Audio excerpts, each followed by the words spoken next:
Good morning, everyone, and welcome to Sandler Virtual Summit. We're excited to get started here in about 25 minutes, so make sure you're tuning in at the top of the hour, and we will be kicking off at 11 a.m. Eastern Time sharp. See you soon.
Good morning, everyone. Welcome to Sandler Virtual Summit. We are about 15 minutes away from getting started, so we will see you back here at 11 a.m. Eastern Time sharp. See you soon.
Good morning, everyone. Welcome to Sandler Virtual Summit. We are about 10 minutes away from getting started. And to get everyone comfortable and settled, feel free to start using the chat settings. Drop in where you are tuning in from today. We'd like to get to know our audience and see where you are joining us today. And we'll get started at the top of the hour at 11 a.m. Eastern Time sharp. See you in just a few.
Good morning, everyone, and welcome to Sandler Virtual Summit.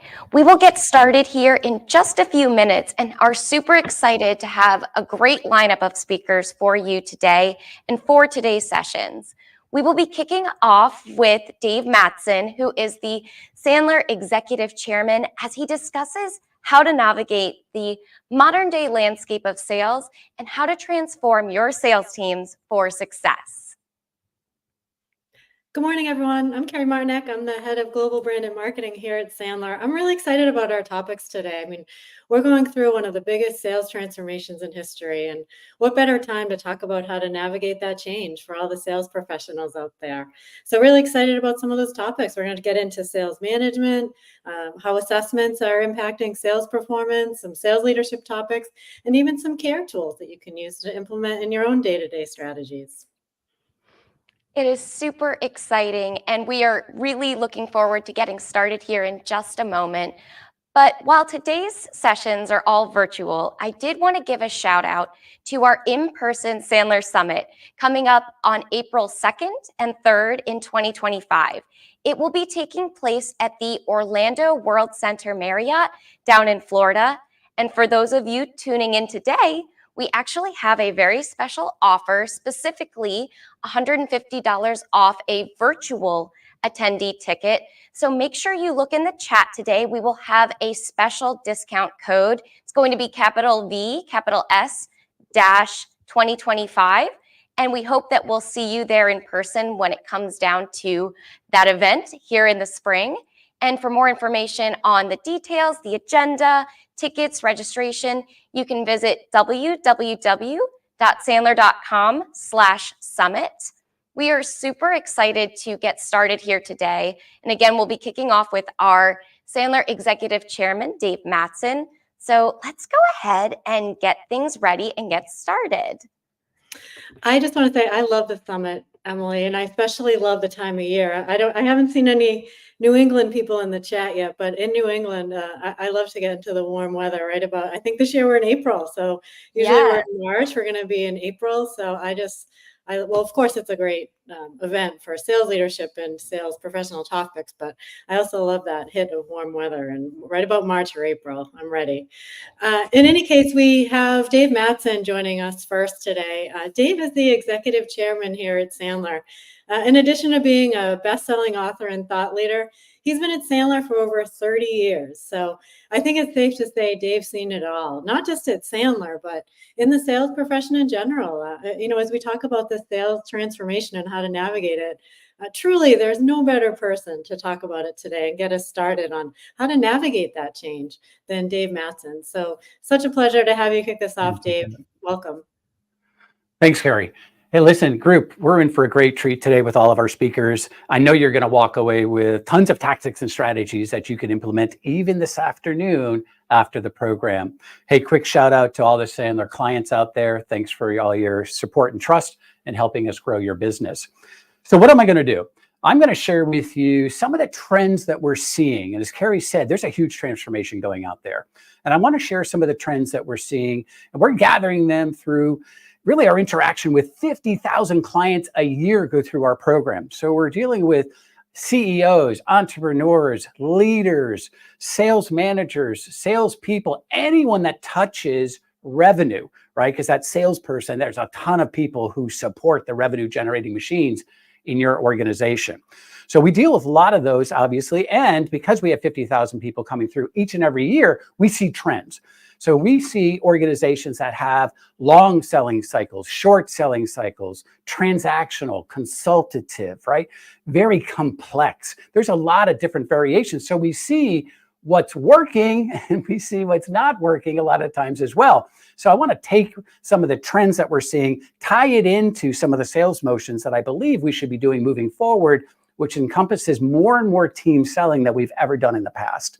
So that's where we're going to head today. Before I jump in, though, thoughts and prayers to all of those who have been affected by the recent hurricanes. I know the Carolinas and Florida, bad news, devastated. Certainly, I can talk to you firsthand about that. But we'll have another one coming here this week, which will even be bigger. So again, thoughts and prayers to all those who are affected or about to be affected by those storms. So what's happening in the marketplace challenge-wise? Well, on your screen, you see some challenges. I think all of us can pick and choose the ones that apply to us. I'm going to talk, listen, we all have supply chain issues. I don't think that's kind of disappeared since 2020 for sure. But the ones that I want to talk about today that affect this buying motion, which therefore affects our selling motion, one of the ones that I want to pick out is the cost of money, right? Because when interest rates go up, money's more expensive. And therefore, executives and everyone, we kind of slow down our decision-making process. So when interest rates are up, money's more expensive, decisions tend to slow down. That's a big issue. What else happens? Well, because money is tight, organizations are now saying, hey, let's make a single decision for the enterprise on what's the best partner moving forward. Like even in my world, we would sell, training and consulting to different groups within the organization, but the mothership didn't really dictate that, right? So we would hopefully do an awesome job. And then through our land and expand process, we would do business with other parts of the organization, much like you, right? You could sell a software piece of package here, and then hopefully they would say good things in your other parts of the organization. Well, what's happening now is organizations are saying, let's leverage our investment. You can't just spend money over here and we're duplicating it over there with a different vendor, different partner. We're going to pick one or two partners for the whole organization that will solve our needs. Now, think about that for a second. The ripple effect of that is huge for sales organizations because now you've got a lot of different buyers, a lot of different personas with different expertise, different pain points, trying to decide internally what's the best path forward. So, big challenge. Here's another thing that happens. Remote. So we know the world has changed. And because of that, it's harder to engage buyers. We know that from a selling perspective, right? It's hard to find them. It's hard to engage them. It's easier to get ghosted these days than ever before. But putting that aside for a second, because that's a different program, the remote issue that has to do with here is there's easier for people to get involved in that decision process, right? Because think about it. If you were involved in a committee type issue where you were part of the decision-making process and you were not at home office, you would have to fly to home office. Let's count that as a day. You'd sit through 2 days of dog and pony shows, right? Picking the best partner possible. And then you'd fly back. So you're 3 or 4 days out of the office. Now I just go and turn on my Zoom. 45 minutes later, I'm in the motion. I'm in the decision process. I'm hearing everything. So you got a lot of players that are involved now because of this. Let's pick a single horse, right? Universal, enterprise-wide decisions. And it's easier for everybody to participate. So those are the things that I'm going to leverage because buyers themselves are saying it's getting complicated. It's getting complicated. It's getting complicated for the very reasons I just shared with you. Lots of people with different agendas involved in the buying process. Technology has made it even more complicated because everybody's now researching online, trying to figure out what's what. Listen, I've got 5 kids, right? And they Google everything. Honest to goodness, I think they have PhDs in Google University. That's how bad it is because every time there's a cough, oh my gosh, I think that's a reoccurring thing that came out. So they've got all these things, or even they ask my opinion as a dad. So, hey dad, what do you think we should do in here? I've done that 100 times. Do this. Google. No, Google says I shouldn't be doing it that way. I should do it this way. I'm gonna like, what? But that's just the way it is. So technology has accelerated tons of stuff for the buyers, but also the sellers as well. So it's becoming complex. One of the ways that it becomes very complex is exactly what I said. This is a picture of all the potential decision points in an organization. Now it's overwhelming. It looks like a big bowl of spaghetti, really. And so what do we do with this? You can look at this and say, well, I don't really deal with that group. Hey, but what I sell doesn't really do over here. Maybe that's true, but I'm just telling you, there's a lot of things going on behind the scenes that you may not be aware of. And we can argue the studies that are out there, whether it's HubSpot or Salesforce or Forrester or Gartner, but they're ranging anywhere from, hey, there's 6 to 8 on the low end people involved, all the way up to there's 19 people involved in the decision process, both internal and external consultants. Now, you have to decide where you lie, but we all can agree, I think, that it's far more people are involved now than there ever have been in the past. So what does that mean to us for a second? Well, if you look at the studies, there are three things that you really should be paying attention to that as a leader myself, I get very nervous. One is that only 24% of the sellers are leading the buyer-seller dance. Leading the buyer-seller dance. Now think about that for a minute. That used to be in the 80s and 90s a couple of years ago, but now only 24% of the sellers are saying, yeah, I'm leading the dance. And let's even believe them for a second. That's way too low, way too low. But it makes sense, right? Because you see, all right, well, 65% of the buyers are saying they're leading the dance. Well, if you go backwards, that kind of makes sense because they've got so many different players with different agendas. They want to kind of move forward to figure it out. They've got a lot of expertise internally. They've got a lot of consultants. They've got a lot of suppliers that they were working with in the past that are whispering in their ear, pick me, pick me, pick me. So it's not that far out of realm. Like, hey, that's the number. Okay, well, guess what? The worst number is that 68% of the buyers are engaging us at the end of the process, if at all. Now, as a seller, you may say, isn't that the greatest thing? I don't have to qualify. Buyers are getting us involved at the end of the process. This is the greatest thing of all time. But is it? Is it? It's kind of like my kids Googling, right? PhDs. Are they right all the time? I don't think so. So what we have to do is to understand the numbers and adjust accordingly. Like, how do I involve a buyer? How do I engage a buyer that's almost 3/4 of the way through the process without upsetting them? And how do I do that? But there's a lot of stuff. There's a lot of moving parts out there. Ultimately, I do believe because of the complex buyer journey, because of the sales landscape, we just need a new breed of salespeople. That doesn't mean what we're doing is wrong. That doesn't mean that we should get rid of all the sales. That's not what I'm saying. But what I am saying is what used to work in the past isn't going to work in the future. We have to up our game. We have to do things differently in order to survive and thrive in the future. So one of the things that's out there we've got to talk about is the buyer journey. The buyer journey is changing all the time. Now, this picture that you see on your screen, that could last a day, could be a month, could be a year. So the company dictates the speed by which they go through this process, but it does happen, right? So I don't care what study you're looking for. They all come and say there is a buyer journey. We have to pay attention to that. That's not new news, but that's always changing because of that complexity that we talked about. So what are the buying stages? Well, engagement. So I've got a problem. So let's start talking about it. Hey, do you have a problem over in that department? Hey, what's going on? What do you see the issue is? So they start talking, right? They're engaging each other in what's the issue? What's the impact of this issue? You know, what are we going to do about this issue? We even talk to people that used to work here or I respect outside of the company. So now I'm in just like, hey, what's the issue? Do you see it too? Then we go into consideration. Consideration is when we're moving past the, yeah, I think we all kind of agree we got an issue to like, what are our options?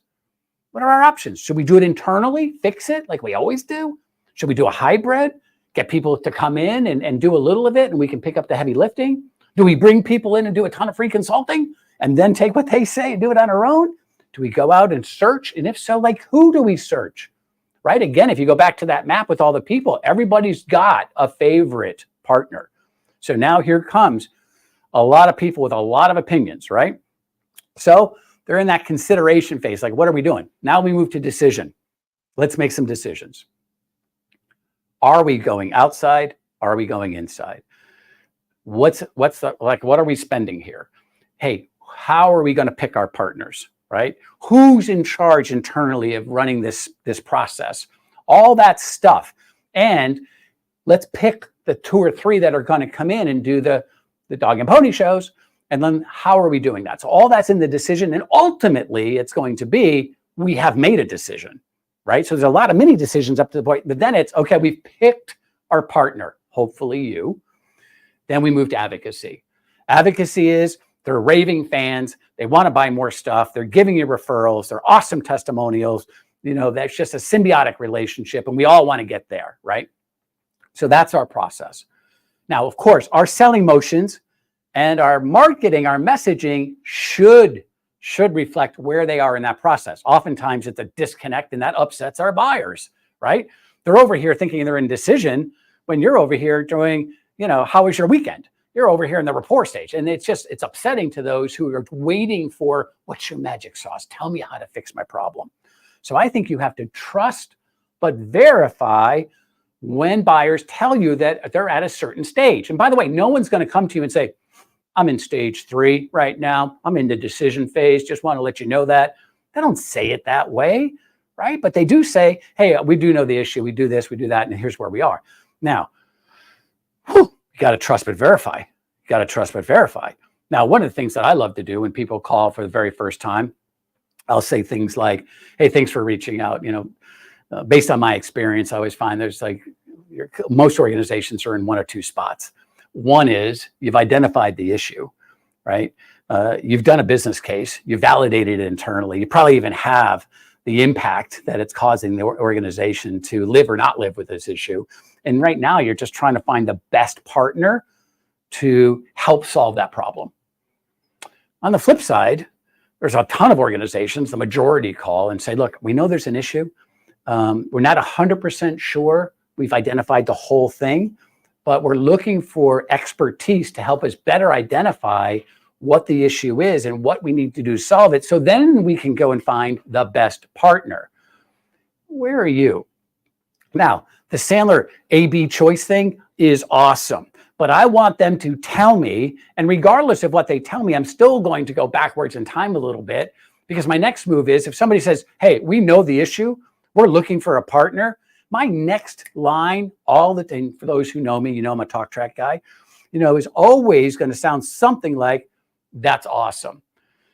Can I make a suggestion?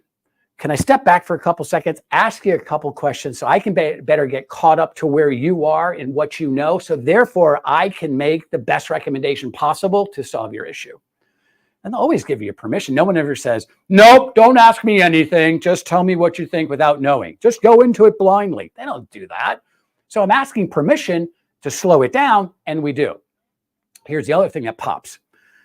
Look, you've got to expand. When people come to you and they say, this is my problem, of course you want to say, absolutely. But we want to make sure, is there anything else? I want to expand the conversation. So let's use my world as an example. You come to me and say, I've got a low close rate. Now I could say, low close rate, here's how we solve that problem. And I just deal with that particular pain issue, assuming, by the way, if you're not Sandler trained, you're going to go right into throwing up. I get it. But Sandler people, we're going to go down a pain funnel to figure out if that's it. But we have to widen that because, hey, what's causing low close rates? Is it the fact that we have no deal coaching? Is it the fact that we have no qualification stage? I mean, what is it? And then what's the impact of that, right? Is it the fact that maybe your service, the people who are actually implementing what you sold, are not available because they didn't expect it to close this month? That's always a huge problem when you have implementers are like, hey, I've been waiting 2 months for that deal to close. I've got to put these people on another project.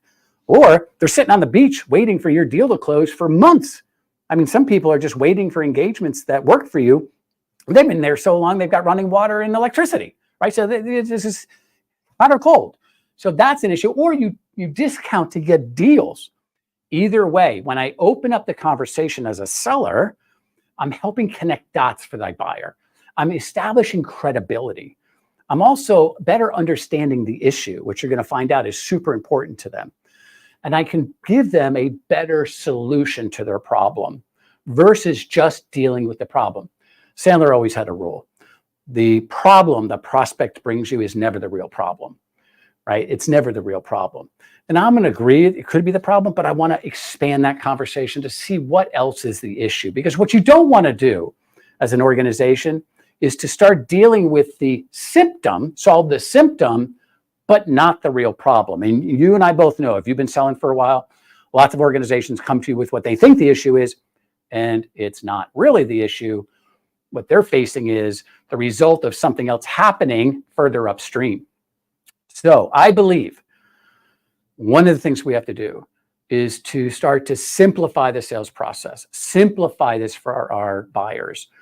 And so Jody Williamson at our last summit, and you've heard both Emily and Carrie talking about our summit, which by the way is in early April. So it's April 2nd and 3rd of this year down in Florida. We've got over 1,000 people coming. It's a rock'em sock'em couple days. He did a great presentation saying that, hey, when closing deals, 3 out of 10 get closed if you're giving information. Now think about that if you have a team sales situation, which I'm going to define as other people other than yourself involved in the selling process, right? So it's just not you as a salesperson.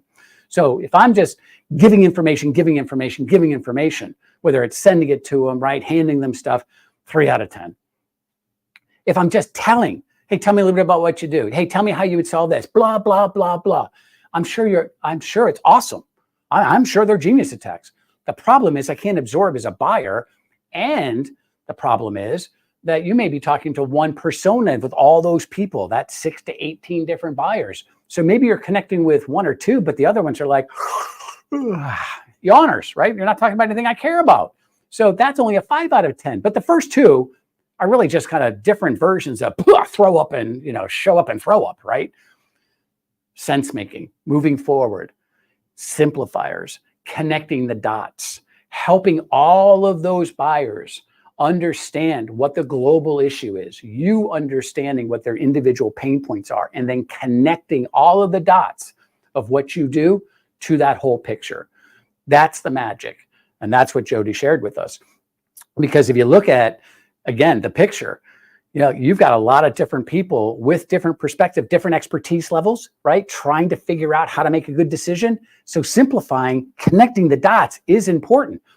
The bottom line is that when we have team buying, which is not going away, you need team selling. They're hunting in packs. We've got to sell in packs. It's just the fact. Now we can say, well, again, what is team selling? I think team selling is defined as anyone other than you in the process. That may not be exactly at the same time. Like I might not be showing up with all these people in blue, but most organizations have the people that are in blue as part of their sales process, their sales team. They got BDRs, they have AEs, they've got sales managers, right? They have even owners and leaders. Look, as a CN owner, if you came out of the sales side of the business, you're going to be saying to yourself more times than not, I know more about this stuff than anyone. Bring me on an account. Okay, well, that's team selling, right? How about sales engineer, customer success, account managers, outside partners, channel partners, right? Lots of different people. The bottom line here is what I have found is, just before we move on, these groups don't talk to each other. So my son's a BDR. He does copious notes. This is the pain points. Here's our upfront contract. Here's what they expect on the next call, blah, blah, blah. Gives it to the AE. AEs never look at it. They just start from scratch again as if they never had a conversation with the BDR. Do you know how frustrating that is to a buyer? I mean, it's terrible. And they say that. They come out and say it. They're so disgusted. So the problem is we have to make sure that we've got awesome baton handoffs here, right? Awesome handoffs from one group to another. So we're leveraging where they left off, not starting from scratch. But let's talk about a salesperson selling to this group of buyers out there now. Why do salespeople try to get this sales process done on their own? I mean, it's archaic. Why do we do that? We've got so much expertise internally.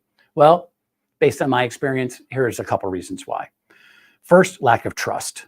Salespeople do not trust others in their company to do the right thing in front of their prospects.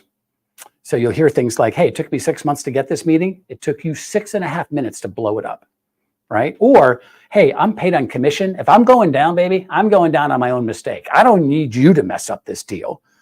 Or it could even be lack of self-awareness.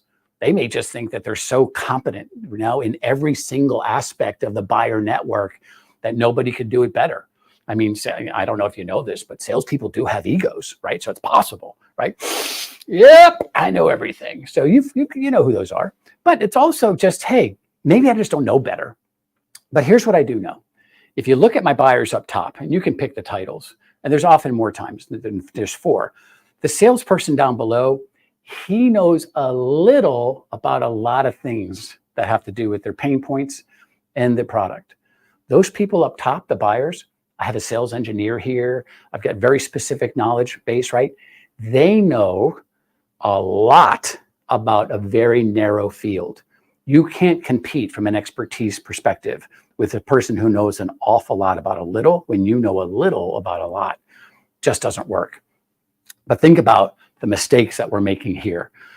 Look, Most of the buyers want two things from you: that you are an industry expert, right? Trusted advisor, and you understand their business problems.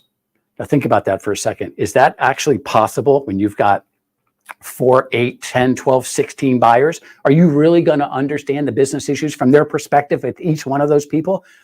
You can't do it. Not to the level of what they want. Because the ultimate thing is, hey, 73% of them say I'm getting a transactional type deal. So that's a problem, right? I want expertise. I want industry knowledge, but yet all I'm getting is transactional for that very reason, because salespeople are going it on their own, or they're just bringing one person.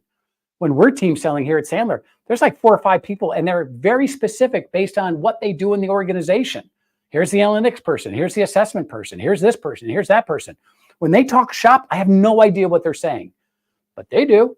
And that's the only important thing. So when you do have a buyer network, you have to map it. What does that mean? You should be mapping the buyers and the sellers based on their DISC profiles, based on their behavioral profiles, right?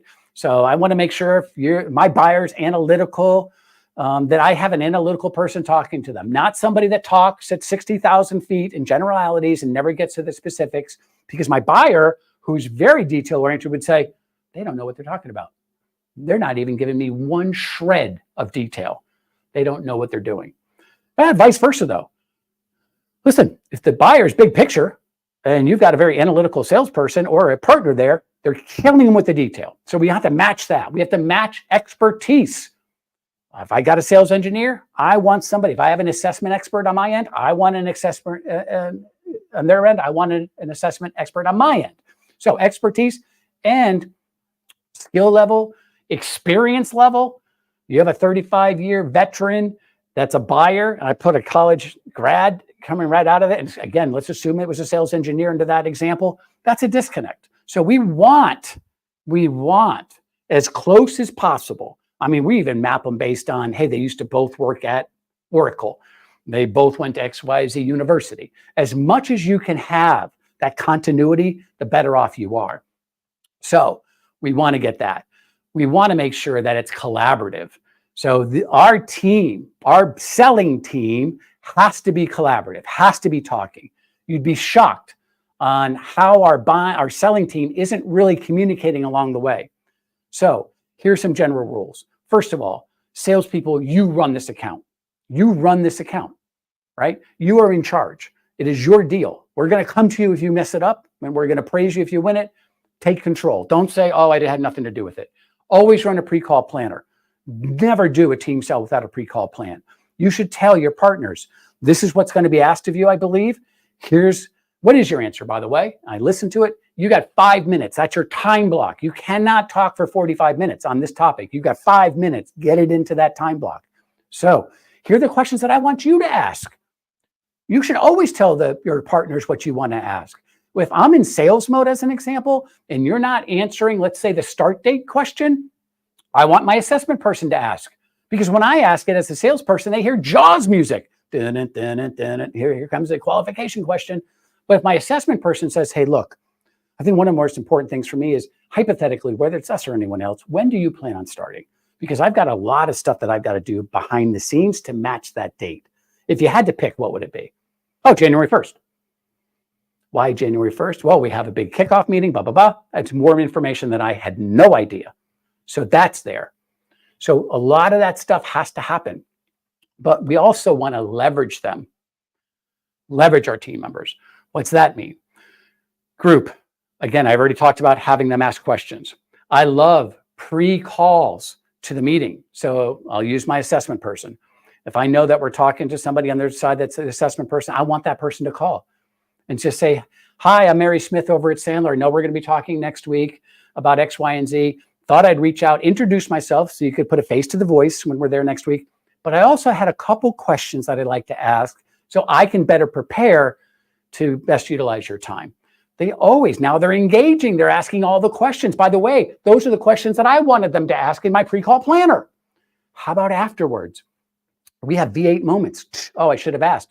Have your partners call after the call as well. Hey, I didn't get a chance to ask this during the call. We didn't have enough time. Do you mind if I ask you a couple questions so I can then send you the documentation that you've asked for? Those are awesome moves.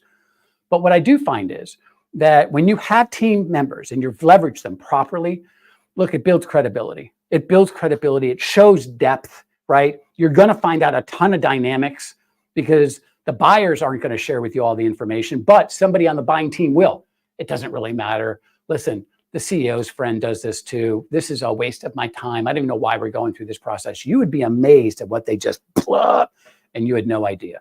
So that's really, really important. But leverage them, leverage them, leverage them. Because if we're not, then we're just pushing on our own, and that's a big mistake.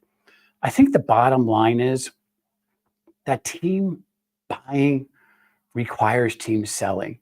And we spend so much time as salespeople with, how do I start the call? How do I do this? How do I do that? It's really spending a lot of time on those who may not sell every single day that you could leverage properly. It's becoming more and more complex. It's becoming harder for them to simplify. Our team has to do that. And when you have somebody that has not done a pre-call planner, your partner's trying to show expertise, trying to show credibility. But if there's 4 or 5 other buyers on that call, they could be confusing them.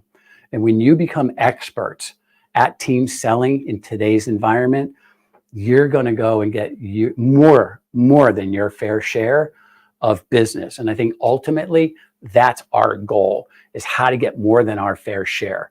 And if you do pay attention to the buyer journey and the sales motion that applies there and your messaging, then you will be on track. Hey, look, again, thanks for all the clients out there putting your trust in us. Looking forward to seeing you at the summit in April. And until then, good selling. Thank you so much, Dave. I really loved what you hit upon there with the mapping of the buyer network and how we can really leverage our team from the inside as well to better sync up with that buyer network. And it creates really that win-win experience as sellers and for our buyers. Well, switching gears here, we are going to transition over to our next speaker. He is the Executive Vice President of Sales on the enterprise side here at Sandler, Michael Norton, as he talks about the important role that our sales managers play in our businesses today. Michael, welcome and take it away. Emily, thank you so very much. And Dave Mattson, as always, a great lead-in. And for those of you who are listening to Dave, I took a couple things away there too. You know, he had some great information, some great data, some great statistics, and some of it, as we look at it, might give us a little cause for pause unless we had a plan, unless we had the strategy and tactics to overcome them. And I hope to give a few of those to you today here. One of the ones, the big takeaways I have from Dave that kind of leads into this presentation is that salespeople don't have to go it alone. When we have to do pre-call planning, but we have all of these resources around us. And the sales manager we're going to talk about today is our greatest asset. It's the linchpin to success. It's the way we're going to accelerate success. So stick with me. These 25 minutes are going to go by really, really quickly. And I look forward to this time I have with you here today. Again, my name is Michael Norton. I'm the Executive Vice President of the Enterprise team here at Sandler. My email, michael.norton@sandler.com. If you have questions, if you want to find me on LinkedIn, what you will come to learn about me is that I am from New Jersey, and I speak at about 250 words per minute with gusts up to 500. So you want to listen and listen hard. What I find is the faster I talk, the more people lean in. So thanks for that. Also, what I do know, having been in this business for so long, I've been in this for more than 25 years. I've studied how salespeople initially learn, sales managers, how they learn, how they grow, how they then perform. And more importantly today, as Dave just shared, all the changes happening in the industry today, how do we adapt? How do we adapt as sales leaders? How do we adapt as sales managers? And how do we adapt as salespeople to meet this ever-changing environment that we live in? Because here's the thing about people that we know. We are designed for accomplishment. We are engineered for success. We're endowed with the seeds of greatness. You know, I've seen people who can't succeed, but I've seldom found the person who cannot succeed or anyone who cannot succeed. We have it within us. It's in your hands. You have the seeds of greatness within you, and you have the potential for greatness. So let's dive into this talk a little bit. Hey, who should attend? I know we have a lot of folks out there, so good morning, good afternoon, good evening from wherever you're tuning in from. If you're a salesperson, you're going to want to stick around, even though I'm going to talk about sales managers, because you're going to want to know how the best way to interact with your sales managers and pick up some tips to maximize their relationships. For you, the frontline sales manager, this is really all about you, so stay tuned. For you as a senior sales leader, whether you're a CRO, EVP, SVP, VP, anybody else on the team, whether it's product or enablement and rev ops, marketing, please stick around, because you're also going to see how the frontline sales manager needs all of you to really meet with success in their journey here. And today, in the short amount of time that we have together, we're going to cover 3 questions, 3 quick questions. Are we focused on the right assignment? Are we embracing the nature and purpose of our role? And do we appreciate our influence inside the company with our clients beyond our role and our title? Those are the 3 things we want to tackle here today. So let's dive into that first one. That first one is going to be about our assignment. But before we do, you all know what this is, right? It's a Rubik's Cube. How many of you, if you want to put it in the chat, you know actually how to do a Rubik's Cube? You've figured it out. You've either gone on YouTube, you've figured out the hack, or you just really know how to do it. Because that's what it comes down to. Is it a hack or do you know it? And either way, if we're going to hack it or we're going to know it, we're going to get to the point where we really have that solution and we can do it over and over again. I love watching some of those videos on YouTube where you see people completing this in like 9 or 10 seconds, right? It's incredible, but they know it. They know what they're doing. And today, as a sales manager or salesperson, sales leader, I want to give you some of those hacks and maybe a way that you incorporate this into your own work and you really do know it going forward. As Dave said, maybe there's going to be some things in here you could apply immediately this afternoon after this virtual conference. So the first question, are we focused on the right assignment? Well, here we are in football season, so it's a perfect analogy, perfect timing. You know, I don't know about you, but if I'm going to be home getting ready to watch a big game, or I'm going to go to the stadium and go, watch my favorite team play, I never say to my family who I'm going with or my friends, man, I can't wait until they get into that huddle. I can't wait to watch the huddle. But we don't do that. We don't go to the game or watch the game to see the huddle. What happens in the huddle is the more important thing. The huddle is where the assignment is given, whether that's an offensive huddle, a defensive huddle, or the special teams huddle. Let's just think about it on defense. If you're a defensive back and a wide receiver gets behind you and they throw the bomb and it's complete and it's a touchdown, they've missed their assignment. If we're on offense and we're in the offensive huddle and our favorite quarterback is back in the shotgun position and they take the snap and they only take a few steps rolling to their right and they get pancaked, they get sacked, somebody on the offensive line or a running back missed their assignment. They missed the block. And on special teams, if they return a kickoff or a punt, we know somebody missed their assignment, right?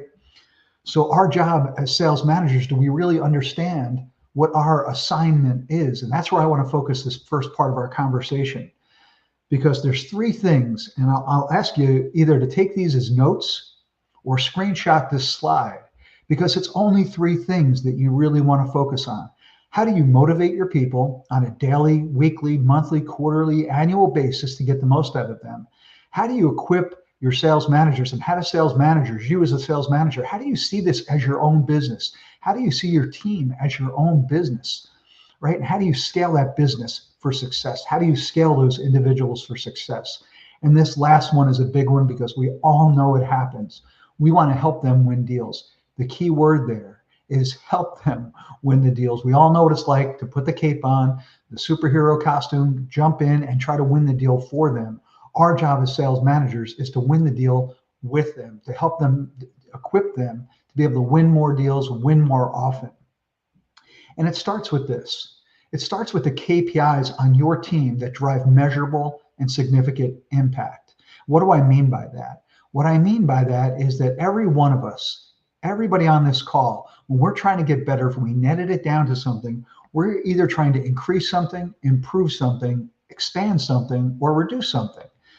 And what does that mean for us in sales? If we're looking at a sales organization, for me and my team, if I'm looking at increasing something, I'm looking at increasing revenue, or maybe we're under a real big push to get net new logos, average deal size, or average sales price. When we talk about improving win-loss ratios, how do we get better at our win-loss ratios and close ratios? How do we get better at our sales behaviors? And we'll talk about this in a minute too. because we know when we improve our sales behaviors, our results are going to improve. How do we improve margin? That's a big one. Stop selling on price and selling on value. How do we improve our deal velocity? And this next one can't be understated. When we're looking at talking about expanding and getting better at upsell and cross-selling, too often we find our sellers being single-threaded, having one point of contact. How do we help them go higher, wider, and deeper inside of an organization to build broader relationships? And here's another one we're talking about expanding. Anybody who's been in sales for a while knows this. The fastest way to net new business is asking for referrals, but we don't do it. And why don't we do it? Why don't we put that in our cookbook? And as sales managers, frontline sales managers, the more you can encourage your people to be looking at referrals, putting a KPI behind it, how many they ask for in a given day or week. I had one of my sellers last week. She was so excited. She sent me a Teams message at the end of the week, Cindy, and she said, hey, just want to close out the week. I got 3 new referrals this week. Referrals are huge. And then lastly, when it comes to reducing something as a seller, what do we want to reduce most? We want to reduce our sales cycle time. We want to reduce our customer attrition. We work so hard to get a customer. We don't want to attrit that customer. And then for sales managers, the cost of turnover, an empty territory, an empty patch. We want to slow down or reduce that sales rep turnover. And our job as sales managers is to accelerate the success so that they stick around and they get the wins that they're looking for. So let's jump into this a little bit more. So here's something I'll share with you. Where is the greatest opportunity for sales impact on your team? I'm going to share this with you. Is it filling the funnel? Meaning, are they generating enough net new opportunities and establishing trust? Are they qualifying and disqualifying properly, building relationships, understanding client needs? Is it the deal velocity? Meaning, are they delivering a value prop? Are they quantifying ROI? Because the last one, qualification without quantification is meaningless. Just to qualify somebody, what are you going to do with that information? If you want to convert that to a sale, and you heard Dave talk a lot about, the giving or the telling or the sense making. Sense making is quantifying that ROI for them. And how do you help them overcome objections? See, at Sandler, we don't believe that a salesperson can actually overcome objections. We can help our prospects become self-aware about the problem and overcome the objections for themselves. And then this last one, winning more deals, navigating the deal, managing procurement, if that's something that you have to do, or negotiating to close, to win and win more often. So here's the thing. I traveled a lot prior to COVID. Obviously, we all took a break during COVID. And now we're getting back to traveling. But I sit on airplanes a lot, and I meet a lot of different and interesting people. And a lot of times I meet salespeople, sales managers, CEOs of companies, and I ask them this, just as we get to know each other. I'm like, hey, can I ask you a question? If you can look at your sales organization and you can have the greatest impact by improving one area, whether it's the beginning, filling the funnel, the middle, qualifying or disqualifying, or advancing the deal through deal velocity, or maybe they're good at all 3 of those and it's just proposing, closing, and pushing the deal over the finish line. Where could you have the greatest impact? And initially they will say, all of them, and we'll laugh, and I'll say, yeah, but if you really had to think about it, I wonder if you could think what the answer might be. 90% or more will tell you qualifying or disqualifying, talking to the right person at the right time about the right problem, and they have the right budget. If we can nail that part and not spin our wheels on deals that are not there, we have a much greater chance for success. Now let's shift that to the sales manager. Where is the greatest opportunity for sales management impact? When you think about this, as we talked about the assignment, motivating your team, inspiring performance excellence, scaling for success, leading your sales as a business process, owning it as your own business, or winning more deals and helping win more often, creating effective growth strategies. Ask the same question of a salesperson, a sales manager, and a CEO. Where do you think they land on this? I'll tell you where they land on this. It's landing on scaling for success. They want the sales manager to have autonomy. They want them to look at their team as it's their own business. We always hear it as commissioned salespeople. Hey, think of your patch, think of your territory as you're running your own business. Well, when you talk to your sales leaders or you talk to your CEO, they're hoping that their sales manager, their frontline sales managers, really takes ownership of that business. So here at Sandler, we have something called the Sales Leader Growth Series.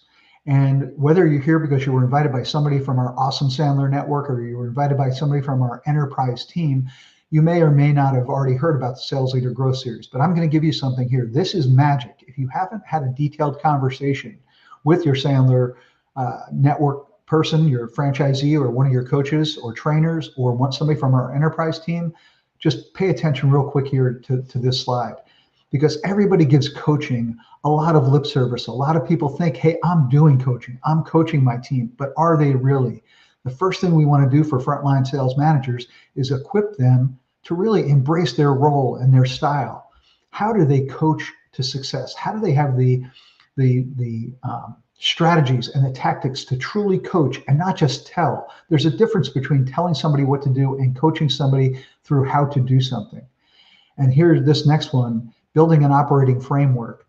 Any leader inside the organization, anybody in any department, not just sales, we all need that operating framework, standards that we can operate from. If not, we're just all going catch as catch can and willy-nilly and just doing it the way we think we should do it, right? We're winging it. And then this last one builds upon both of those, the strategic coaching. How do we get really strategic and tactical about how we help our salespeople grow? This next one may or may not be important to you. Maybe you're part of the hiring team, maybe you're the hiring manager at times. But how do you navigate the candidate process and the interviewing? How are you really at interviewing to make sure that you are securing the best candidate? As we get to that securing the best candidate, you may have 3, 4, 5 finalists that you're really looking at. But how do you really look in and say, this person is going to be the best performance fit, the best culture fit for the team. This is the person that I really want. And then how do you secure that candidate? And lastly, when we bring people on, how are we onboarding those folks on our team when they first come on to maximize their productivity, accelerate their success? Because when we do that properly, they will stick around. This is where you will reduce that sales rep turnover. And then how are you everboarding them to make sure you're retaining that top talent? Here's the ticket. Here's the magic part about retaining top talent. When you have top talent, that top talent, those top performers in turn are going to attract other top performers to want to be in your company or be on your team. So that's a really important one. And then this last piece, managing sales performance. If you're a frontline sales manager, all 3 of these will make sense to you. Coaching client meetings. Again, not putting the cape on, not jumping in to win the deal, but coaching our sellers on how to really appropriately run a client meeting. As you heard Dave Mattson talk about pre-call planning, if there's going to be team buying, there's got to be team selling. How do you make sure you're coaching that client meeting effectively, even if you as the frontline manager can't be with that rep and the team that's going to be in front of the client?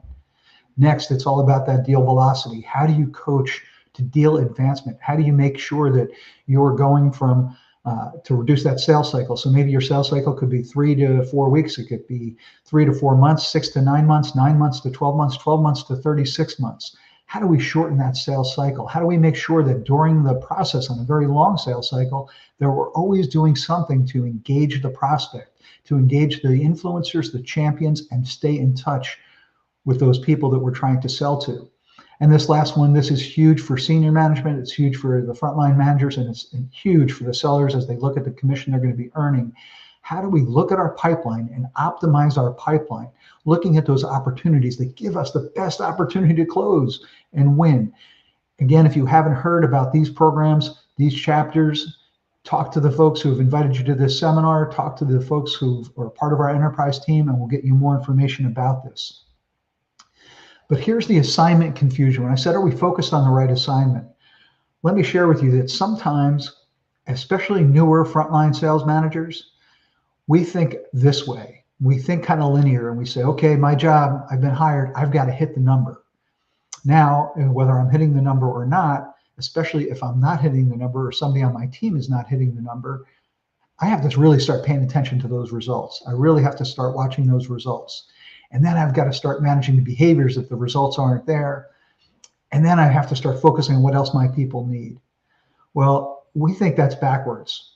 We think that's backwards. What we want to do is we want to focus, the assignment is focus on your people. What do they really need? Each one of them is an individual. What is each individual on my team, whether I'm managing 4 people, 8 people, 10 people, what do my people need as an individual to succeed?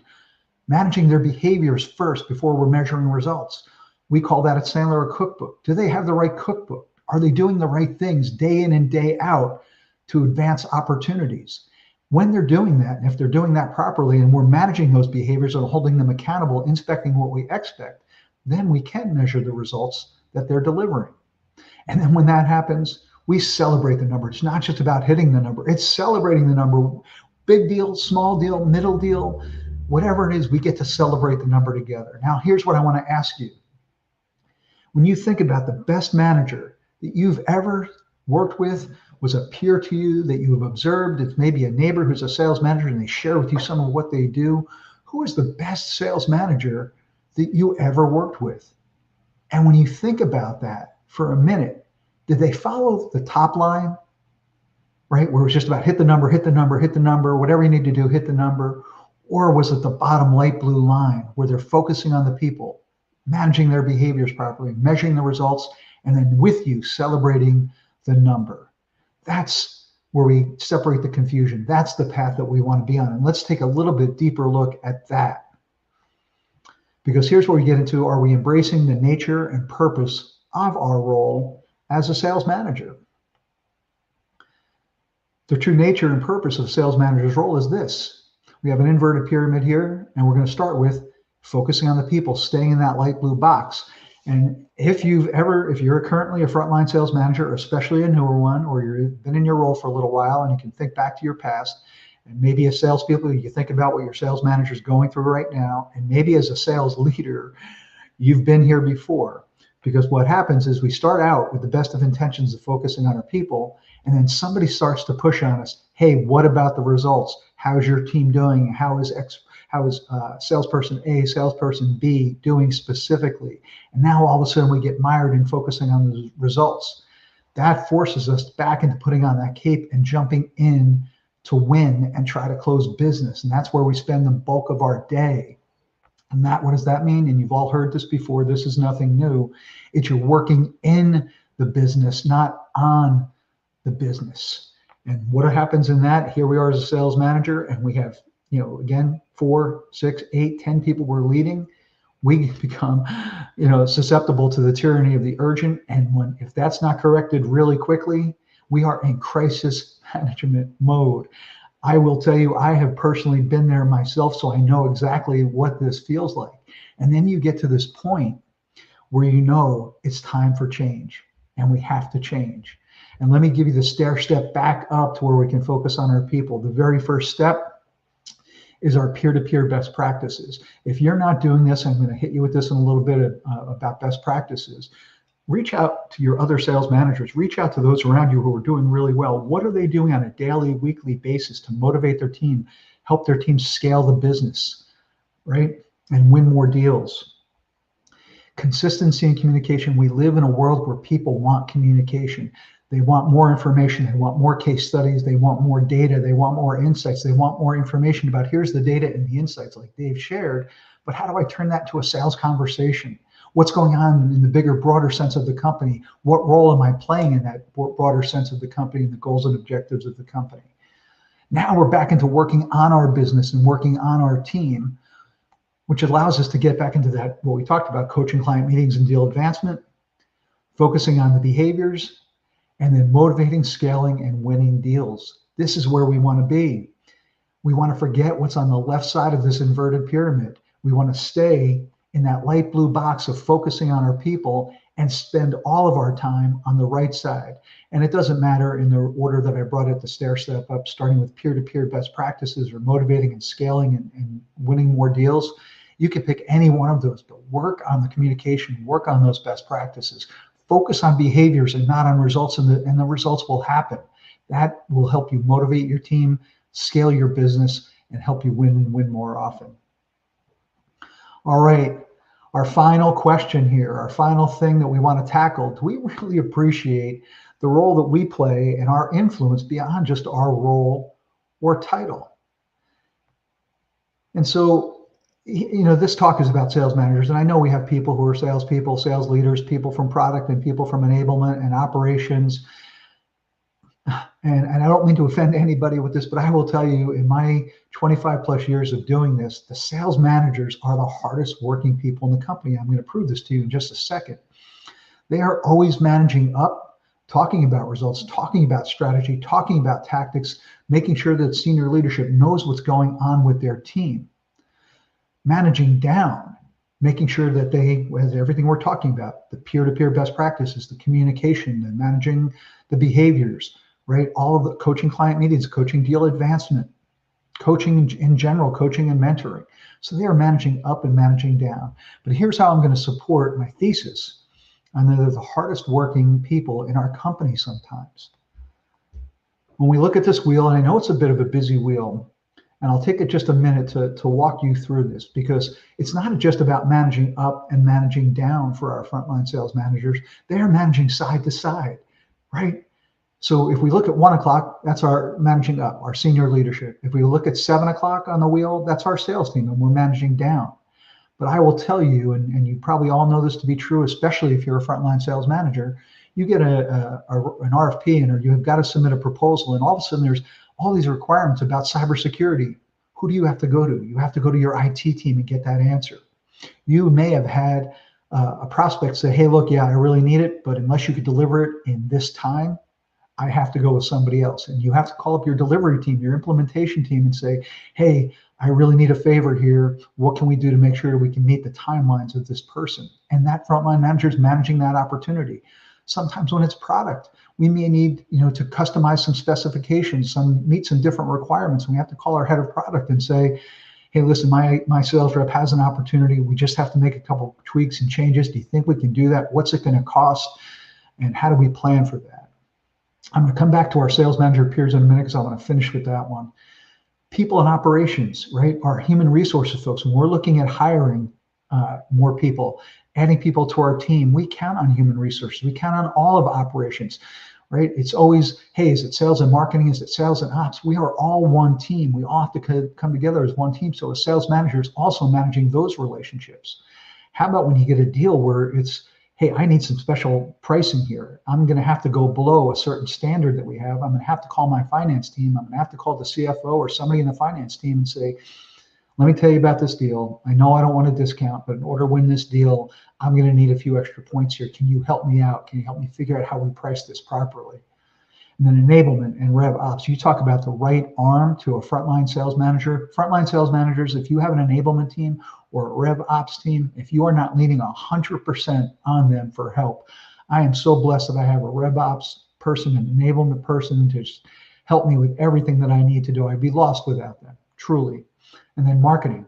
We just had a situation this week where we had a couple salespeople come up with a really great idea for a new marketing piece that they wanted to send out based what's happening on all the adaptation and changes in the industry and getting the attention of senior sales leadership. We go to marketing and say, hey, can you help us create a new piece of collateral, right? So a sales manager is managing all of those things in addition to managing their team and managing up. Now let's focus on the sales manager peers. As I said earlier, we have to be doing that peer-to-peer best practices. Learn from one another. Talk to people at conferences, even if they're not from your company and you're talking to them, they're going to give you great ideas on how they manage their team. And that's where I want to settle here with you. It would be terrible if I spent this 25 minutes and didn't give you something tactically. And I'm sharing this with you because when I do go out on sales calls with our sales team, and I meet with prospects and we get into this whole sales management thing, I say, can I share with you what we do as a team? Because it might seem a little onerous, but I'm going to share with you a best practice. And here's what that best practice is for us. Monday comes. We run something called a win room. This is where one of our sellers has to come in, bring something to the room, bring a deal, and everybody gets to question it or challenge it. Give ideas on how they can, why will they win? Why will they lose? When will the decision be made? Who are the influencers? Who are the champions? We really talk through it and help each other win the opportunity. The second thing is we use Gong as our conversational intelligence tool. Whatever you use, we happen to love Gong. They've got our Sandler trackers in there, our Sandler playbook in there, and somebody has to be vulnerable enough to bring a deal, a call, and we all listen to it. And it's cool because not just salespeople come, we have marketing, we have delivery, we have different people in the organization who come in and also offer up advice. Hey, can you hit the pause button here for a minute? Let's talk about the question you just asked. Or here would have been a great place to insert this information for the prospect. Wednesday, hey, let's go sell somebody something. today. But every day is go sell somebody something. Ask anybody on my team. Every day we go sell somebody something. These are just 30 to 60-minute meetings. Thursdays, just like you, we have you might do it on Mondays or Tuesdays or Fridays. We have our team meeting. What's going on in the company? Other people from different departments come in. Maybe it's a new product, new marketing piece, new delivery opportunities or implementation. So we run our typical Thursday meeting, but here's the best one of the week. Every Friday, we have Role Play Friday, where our salespeople volunteer information. They volunteer a selling scenario. Like, hey, I'm talking to all of these influencers, but I can't get to the ultimate decision maker. Can we role play that through that today? We do it virtually. We go into breakout rooms. And again, we have people from different departments come and participate with us. Again, maybe that's 30 minutes, 45 minutes, 60 minutes. What you're looking at here's anywhere from an hour and a half to 3 hours in the entire week. But it's all about elevating performance of our sellers and taking the time to invest in our people and pour into them through Win Room, through the Gong Room, through our team meetings, and through role play. But don't mistake me, every day is go sell somebody something day. So here's the last thing I'll share with you. As a sales manager, and again, talking to people on airplanes, talking with people on LinkedIn, I just love to randomly poll people. What do you expect from your sales manager? And sales manager, how do you think your salespeople look at you? And this will probably seem familiar to some of you who are in the frontline sales management position. Hey, camp counselor, therapist, they need tough love sometimes. They need me as a pace setter. Sometimes I got to be the bartender or go have a beer with them. They need that listening ear. They need to be pumped up. Sometimes they've had a tough time at home or just things are going bad and they need to be motivated, or they need a coach, mentor, or go-to person. But the other side of that is this. They will, from you as the frontline sales manager, they're going to adopt the mission, vision, and values of the sales manager and the team that align with the mission, vision, values of the company. Your beliefs will start to become part of their beliefs. Your work ethic will be their work ethic. Your own personality is going to bleed into your team. The respect will go both ways. You have to respect everybody on your team, and you're going to gain their respect. Respect is earned. It's not given. And then they become goal-oriented, results-driven, and have a winner's attitude. So with that, I'll just remind you, this is where we want to spend our time, folks. Focus on our people. Do everything on the right side. Screenshot this if you want. Take the notes. Send me an email. Hit me up on LinkedIn. Because when we can do this, we are not only going to meet our number, we're going to exceed our number. Motivate our people, scale your business, and win more deals and win more often. So with that, I think I'm going to hand it back to Emily and Carrie, unless there are more questions that came in that I didn't see in the chat, Carrie. No, thanks, Michael. That was great. I'd love to sit next to you on an airplane. Usually I pretend to read a book so nobody talks to me. You sound like you'd be someone good to sit next to. So really great presentation. It's odd, Carrie, because sometimes I like the middle seat because this way I have two captive eyes. In case someone get one of them. That's right. That's great. I really loved what you said. I had to write it down because I want to remember it in the future. Don't be the same, be better. I think that's such a great thing to have on a little Post-it note right by your laptop all day. I love that. And I think just listening to those different KPIs and ways you can use data and insights to sort of measure your progress, it actually is a great segue into our next segment where we're going to learn a little bit more about assessment. So if you really want to measure improvement in terms of your own sales performance, Emily's going to join here in a minute, and she's going to be speaking to Margie Rosner from Extended Disc to learn a little bit more about assessment. So Emily, take it away. Absolutely.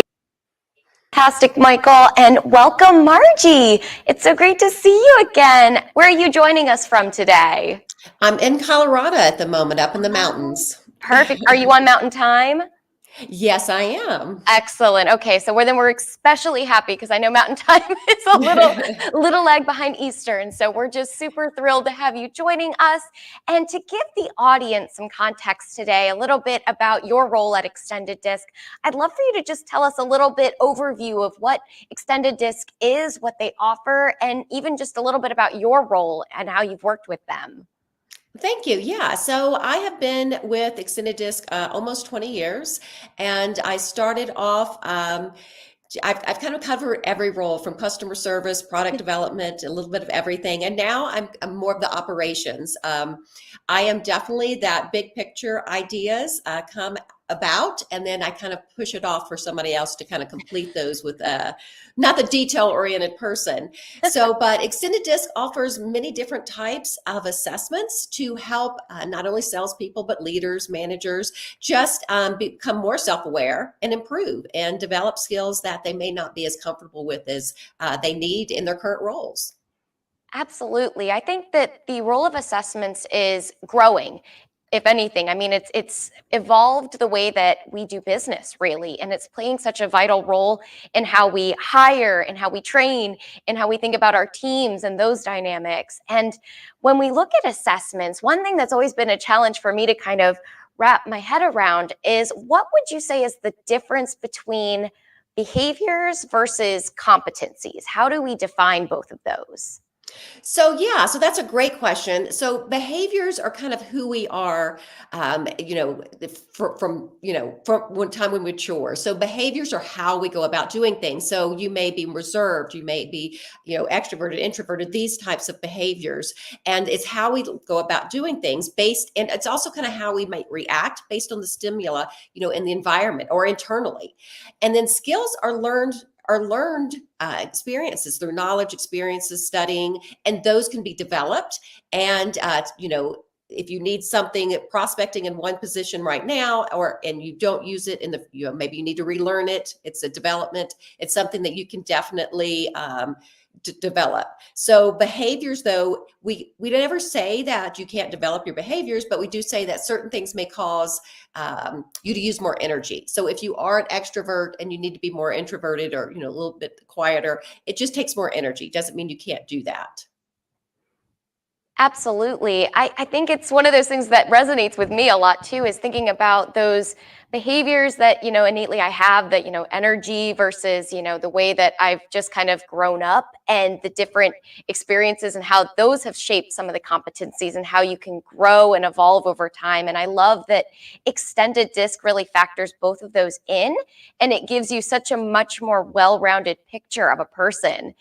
And I think, when we look at different roles, it's hard for us to sort of put down to paper what are those different behaviors and competencies that make up a role. And each role that you've sort of, like you said, experienced at Extended Disc, all of the skills that you've acquired over time and all of those different competencies that, you've learned that have shaped you.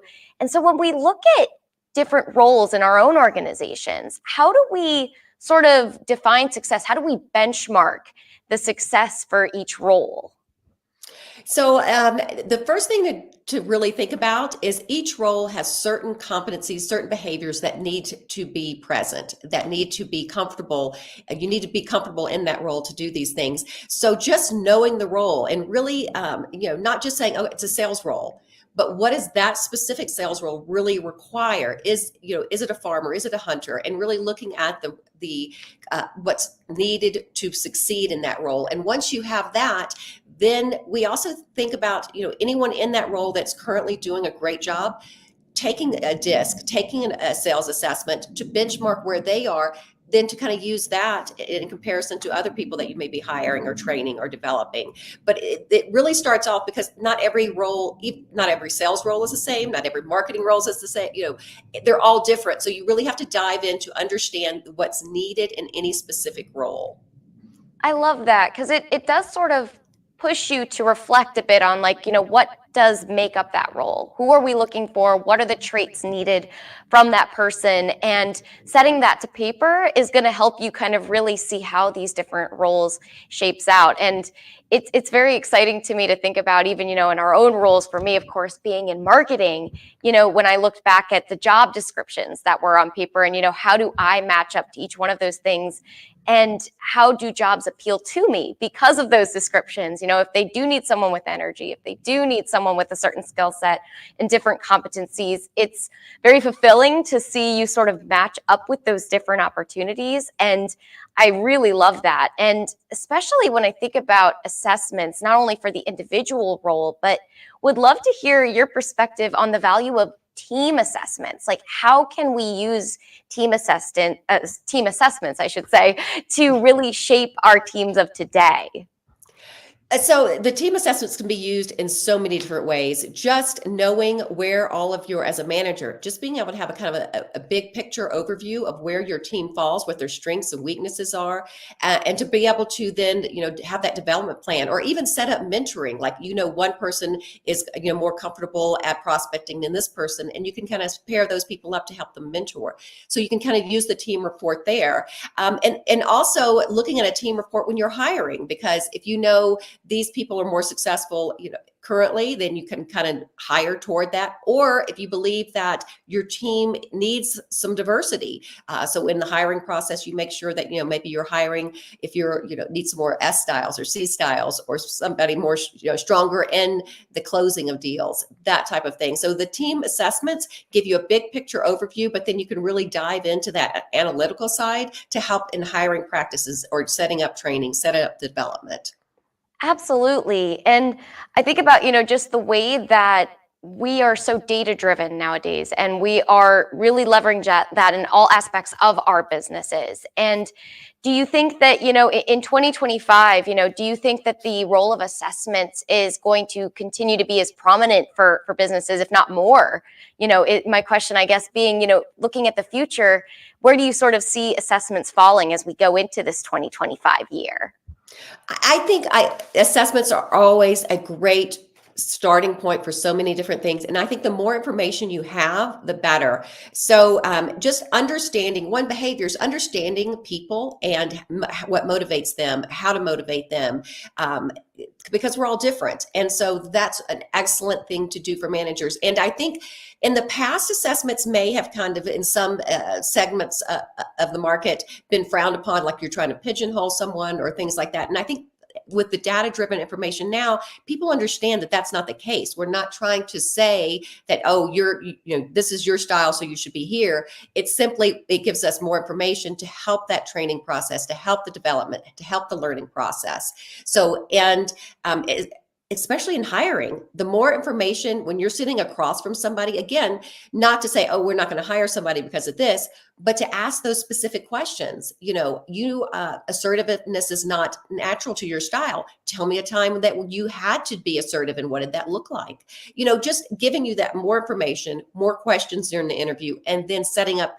We all learn differently. So the development can't be the same for everyone. So the more data, the more information you have about each person, the more you can specifically set up those learning modules for that particular person. And it just helps be more specific for each person's learning styles.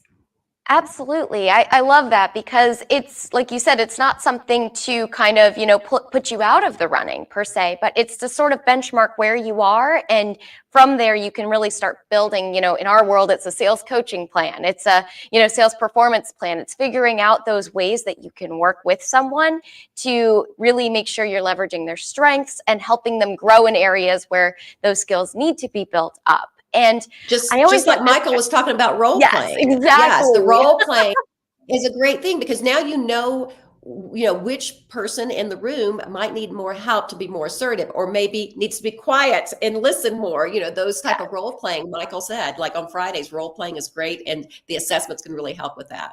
It's huge. And I mean, we even hear them sometimes come up in the win room, as these different sellers are presenting, their battle plans going into deals and figuring out what best ways to kind of get their foot in the door. It is really, like you said, leaning into, who are they, their behaviors, and what skills do they have? Where are they struggling? Where are there ways to get like teams on these deals, to kind of help balance out those areas? And assessments are such a critical part of that puzzle. And for managers too, just thinking about, when we look at our teams, how we can really, make sure we're maximizing the potential of each one of our team members and how they work together. And something we always talk about internally is, how frequently should we sort of do those reassessments? What is a good timeline for someone who, if you take one today, when might be the next time you do a reassessment to sort of see if there's been any growth or any change? Well, the skills the competency assessment or the skills assessment, that can be done, in the beginning to get your baseline. But then after you do any intense training or any, training, then you retest to see, how you're developing? Have you improved your prospecting or whatever you were trying to develop? As far as DISC goes, because your behaviors are a little bit more, once you hit maturity, they're kind of stable, but it is also good to know kind of your profile one and look at that. So I would say every 2 to 3 years DISC if you wanted to. But the skills competency assessment, the SCA, is something that you can definitely reevaluate after you have gone through a training process. That's so helpful because for us, I know it's one of those things, is it too soon? Is it too early? But I think that's a perfect way to frame it up, that you sort of set the assessment at the beginning, you do the benchmarking, you go through the training and those best practices, you go through the reinforcement. Then at the end of it, that's kind of a great way to put a bow on it and see, okay, where are we now? And what, might be the value in another training or doing a little more coaching in another area. So it's all about just kind of tracking that progress and reassessing where you are in that journey. And I think that's so important for us both personally and professionally to do. And I'm always curious, what is your DISC style? I'm an I personally, very high I. So I love to hear what others are. I am a DI. So so I'm a little bit more direct and driven, detail oriented, not so much. So I have to really concentrate on those Excel spreadsheets when they come up. So I totally understand. It's one of those things, like I said, I probably converge a little bit into a C myself. So it's probably a lot of energy. And then sometimes those detail oriented motives creep in. So it's a little bit of both. But like you said, in a room, we'd balance each other out great. So it really was a great dynamic. And as we think about, I've heard a lot about the sales excuse index and on the sales capacity assessment. Can you tell us a little bit about what that is and dig a little deeper into that piece? Yes, so it's very easy to use. So when a individual participant completes the sales capacity assessment, in the report is their sales excuse index, and it's very easy. It's 0 to 100, and you want a lower score. So the higher the score, that means the more that salesperson will throughout the day come up with excuses not to be doing the things to close on sales. So you want a low excuse index. And the average salesperson's sales excuse is about 35%. So lower is better, higher. You might have to dive into why is this person not, and usually it's training. Usually it is, I don't want to prospect because I'm not sure how to do it, and they just need coaching and training. And then again, when they reassess, that sales excuse index will start coming down. So yeah, the sales excuse index is great, kind of quick, because it's going to say why this person might not be doing those behaviors or using their skills to close deals. And it's just usually, again, higher it is, more training might be needed. It's the piece of information we always need as managers, just to kind of see where people are at, see where they are on that sales excuse index, and make sure that, like you said, we're sort of tackling that head on and being very clear about, okay, what's next steps from there? Are there other opportunities to coach and to grow? So this has been amazing, Margie. I love talking assessments. I love talking data. I, again, believe firmly it is the future of all organizations to be super data driven, and they will continue to play such a critical role for us. So thank you so much for being here today with us. And with that, I will hand it over to Carrie to introduce our next speaker, Karen. Great. Thanks, Emily. Before we bring Karen on, I want to take a minute to announce some exciting news about the summit. I think if you're just joining now, you may have missed earlier that as part of today, we're offering a discount to our summit, about $150 off registration.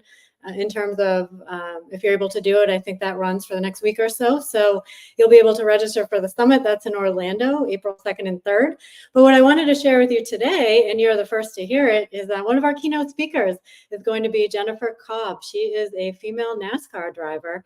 And in the spirit of navigating change and the GPS for success, at our summit, she will be kicking us off. So it's a great opportunity to hear someone like that speak, talking about things like overcoming challenges and fear. And I can imagine what it's like to drive that fast and really compete at that level. So pretty amazing stuff. Someone who has spoken at the summit before, who I've personally seen and is an amazing speaker, is Karen Miracle from Northbrook, Illinois. Although she's been at Sandler for the last 12 years, I think you've been in helping sales leaders for the last 20 years or so in the technology space. And I've seen you at Summit. You've talked about topics from sales management to effective onboarding, playbook. And I know today you're going to talk to us a little bit more about the CARE strategy tool. So looking forward to hearing from you, Karen. Yeah, thank you, Carrie. Thanks for having me. Well, welcome. Good to see everyone here. And today we're going to be talking about finishing your year strong. In Sandler, we use a tool called the CARE Strategy tool. I think it might be the simplest tool that we have in our toolkit, but it's been very powerful for myself and my clients.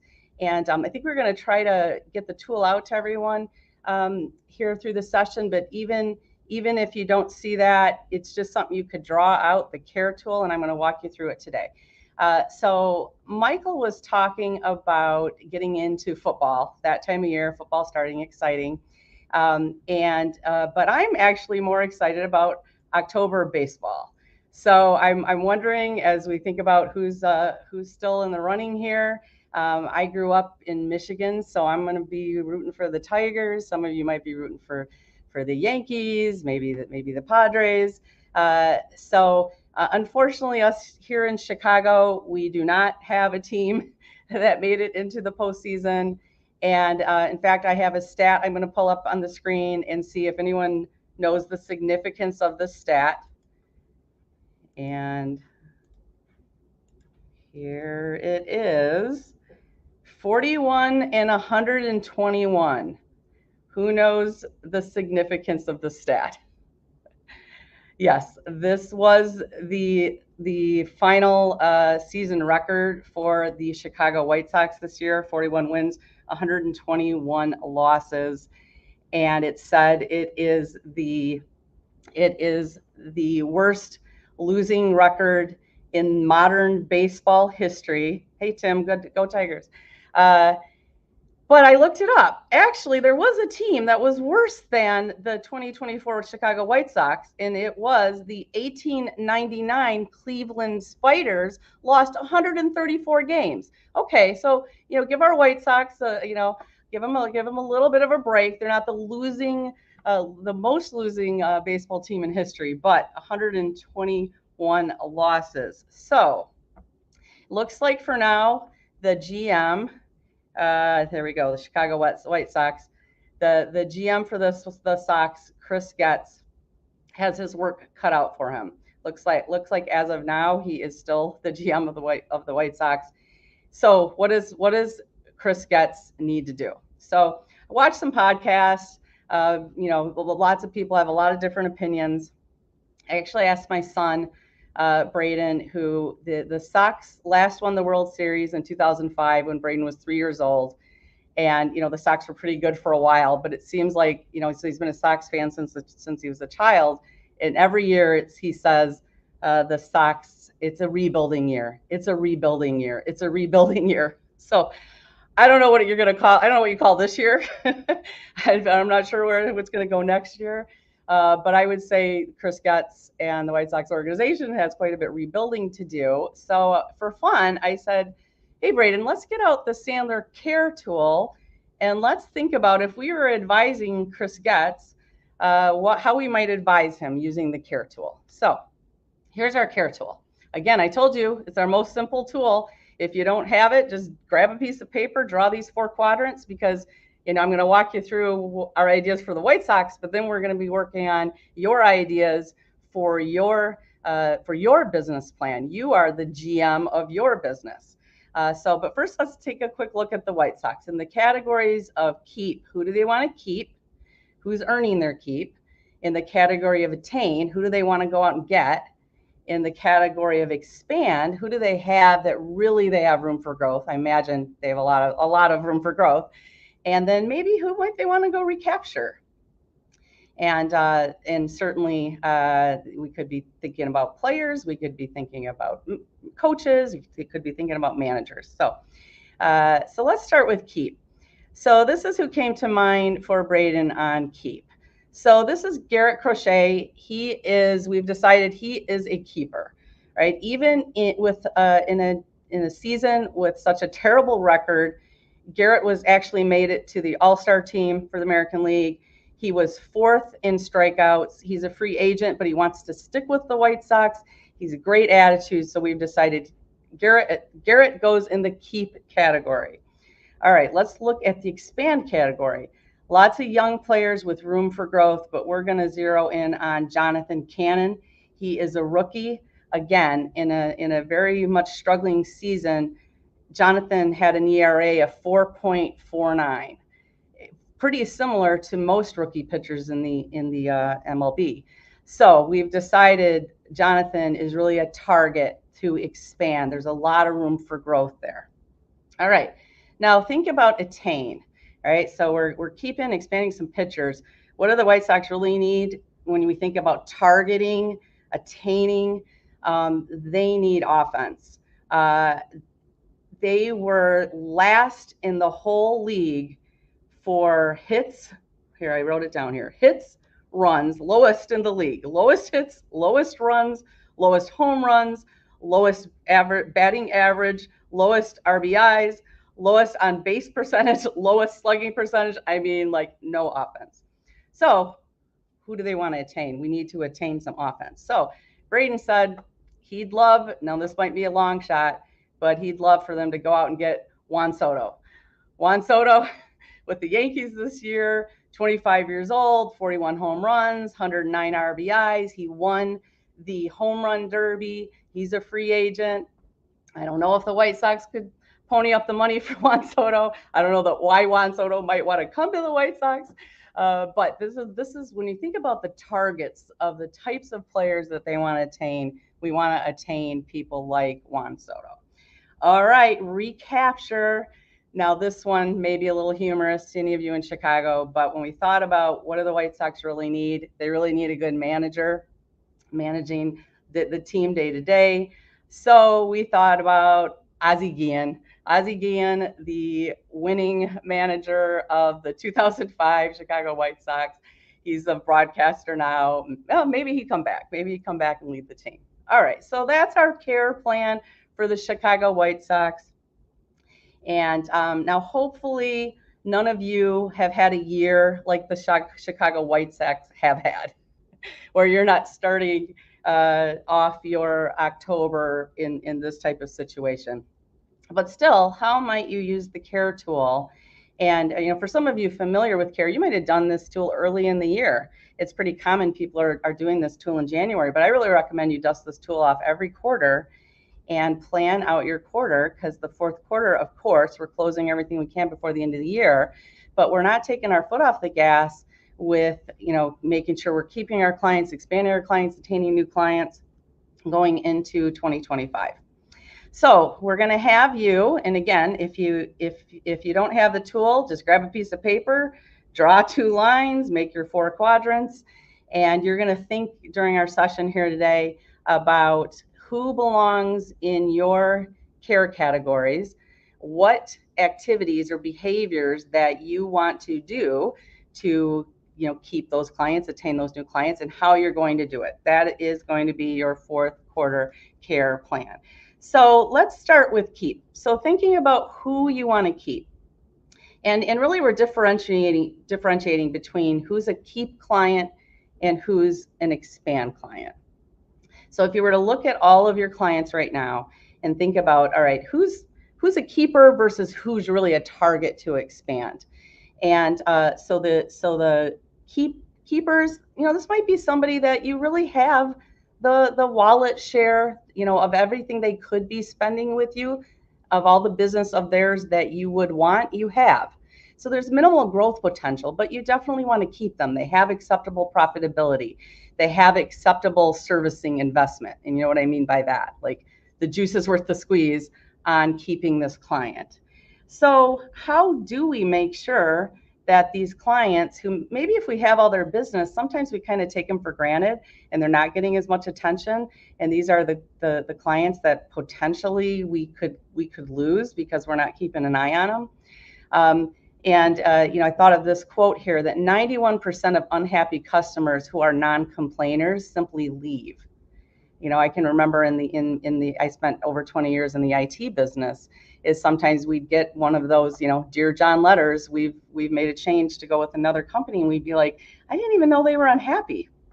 So the question really was, what were we doing to verify that they were happy, or to ask them about anything they were unhappy with, so we didn't get that letter. Okay. And here's what we found. Of all the clients who changed suppliers in 2023, 68% did so because, you're going to guess, did they leave because A, they were offered a better solution, B, they were offered a lower price, or C, they no longer felt valued by their supplier?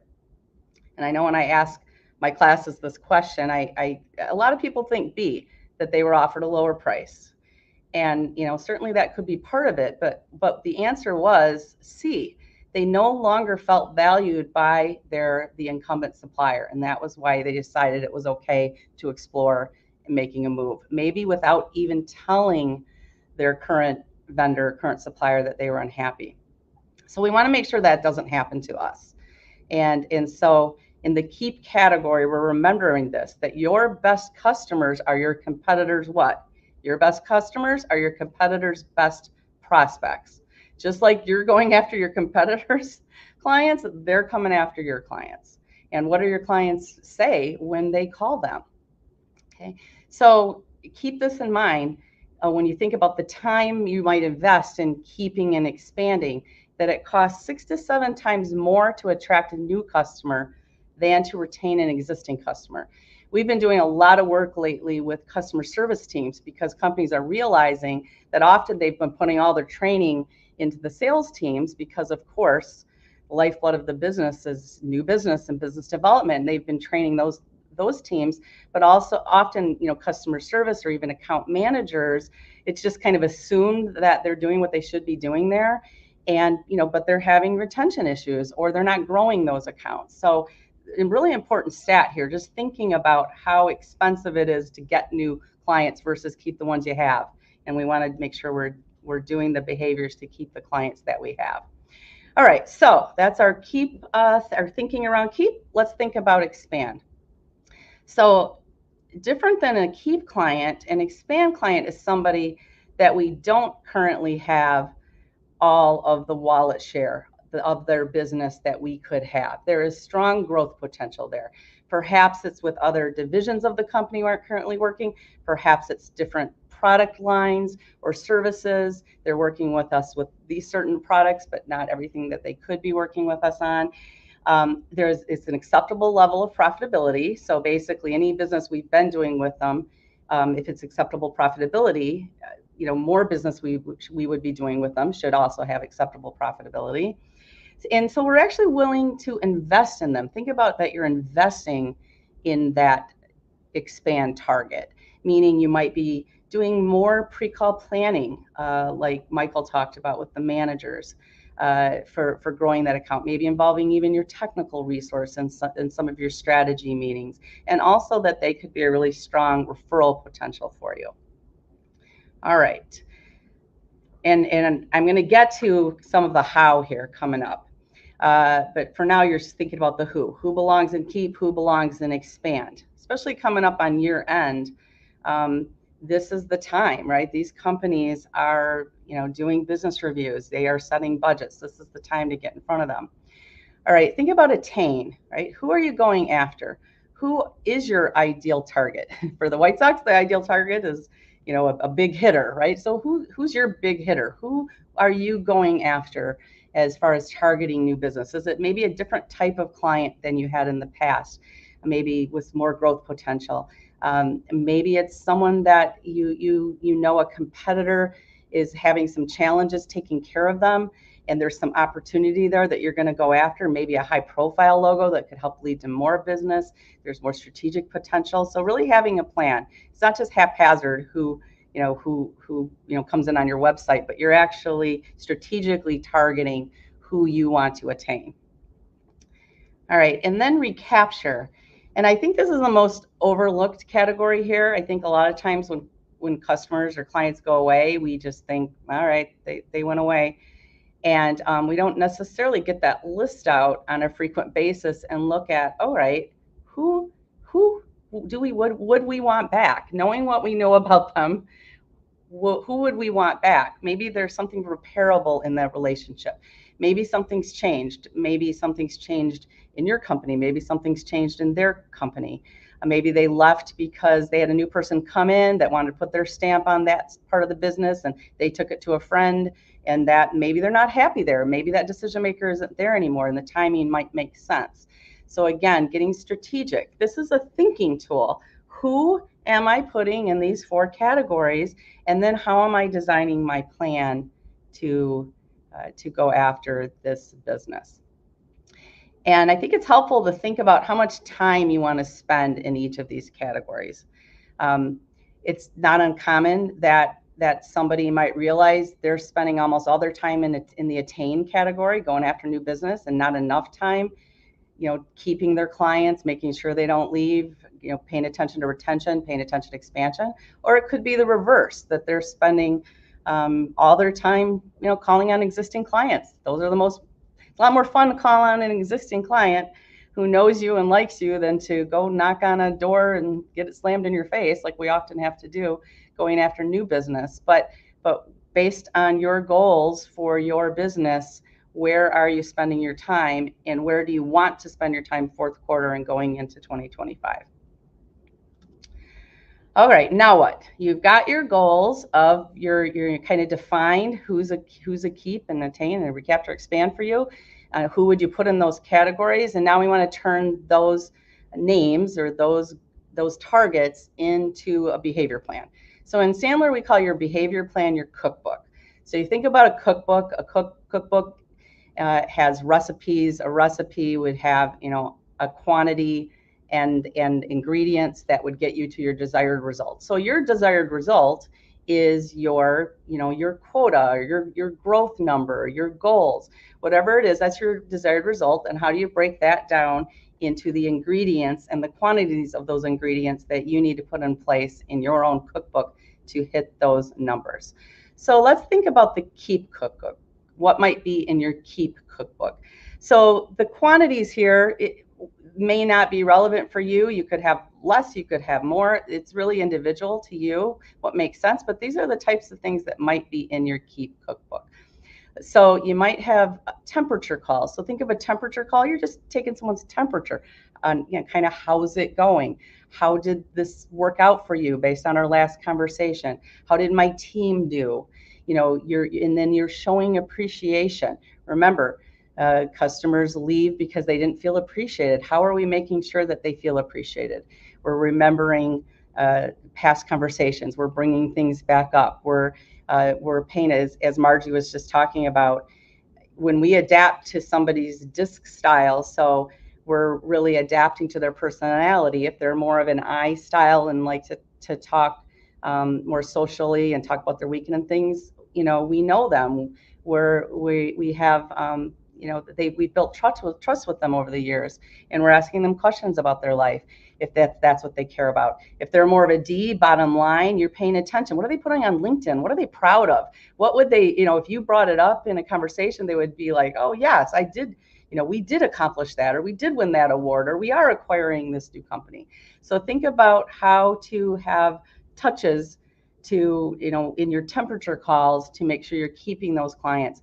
And then you're doing business review meetings. This is your opportunity to really plan, to look for any areas for improvement. Now I'm going to walk you through a structure on that.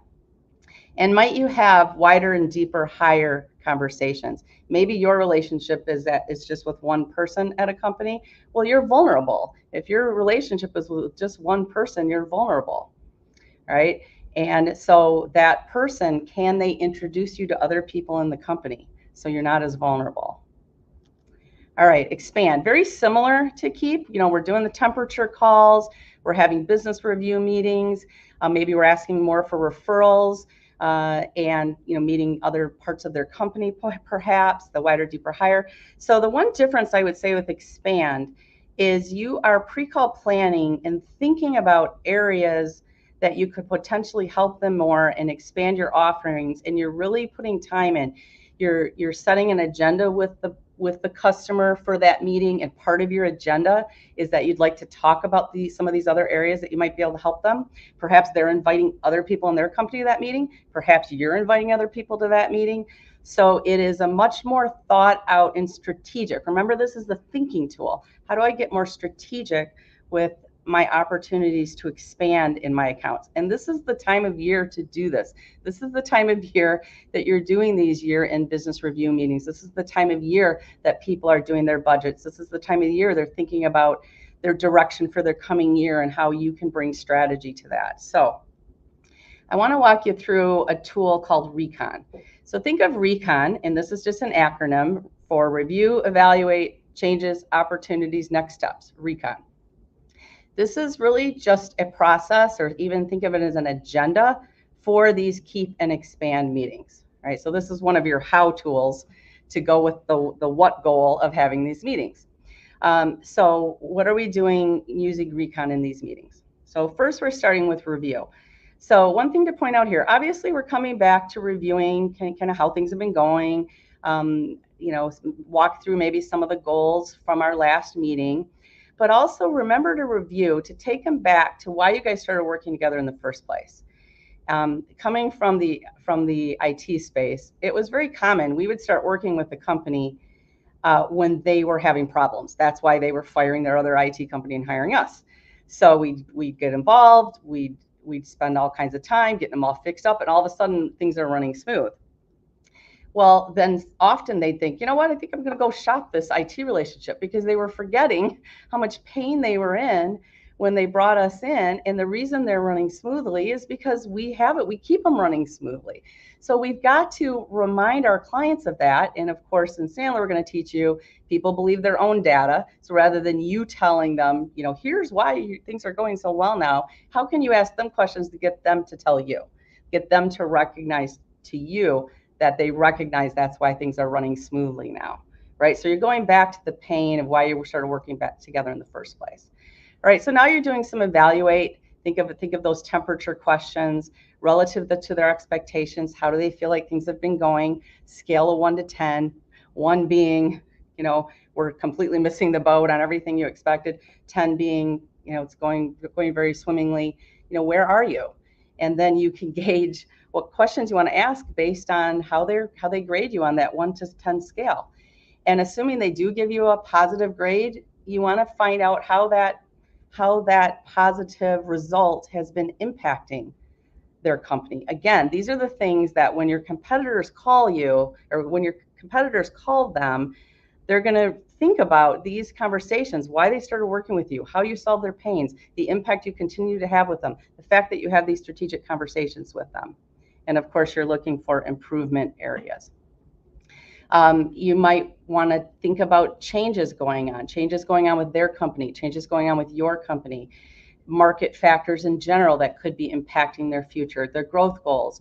I find like ChatGPT to be a great tool to go in there and write a prompt about what's going on in their industry or their market or the competition, and it will give you a lot of details to help you ask them really smart questions on these meetings. In fact, you just tell GPT, write me some smart questions to ask in this meeting, and it'll do that. So that's been a game changer. And then from that, you're looking for the opportunities. Where are other areas that you could service them and help them? You're just like in any sales call, you're still running discovery and in a client meeting, determining what their pains are in those areas. What is the level of urgency to solve some of those, so we can prioritize together based on what we want to talk about? Are there other people in their company that would get involved in those conversations? That helps you go wider, deeper, higher. And then you close on, okay, what do we do next there? And then, of course, wrap up your meeting with next step, mutual expectations, and scheduling your next meeting. All right, Recon. I don't know, take a screenshot of that or ask your Sandler coach for a copy of this if you think that's a good format for you to follow. All right. Now let's talk about attain, going after new business, right? So, and again, these numbers could look very different based on how much time you spend in the attain category, if you're more business development or if you're more account management.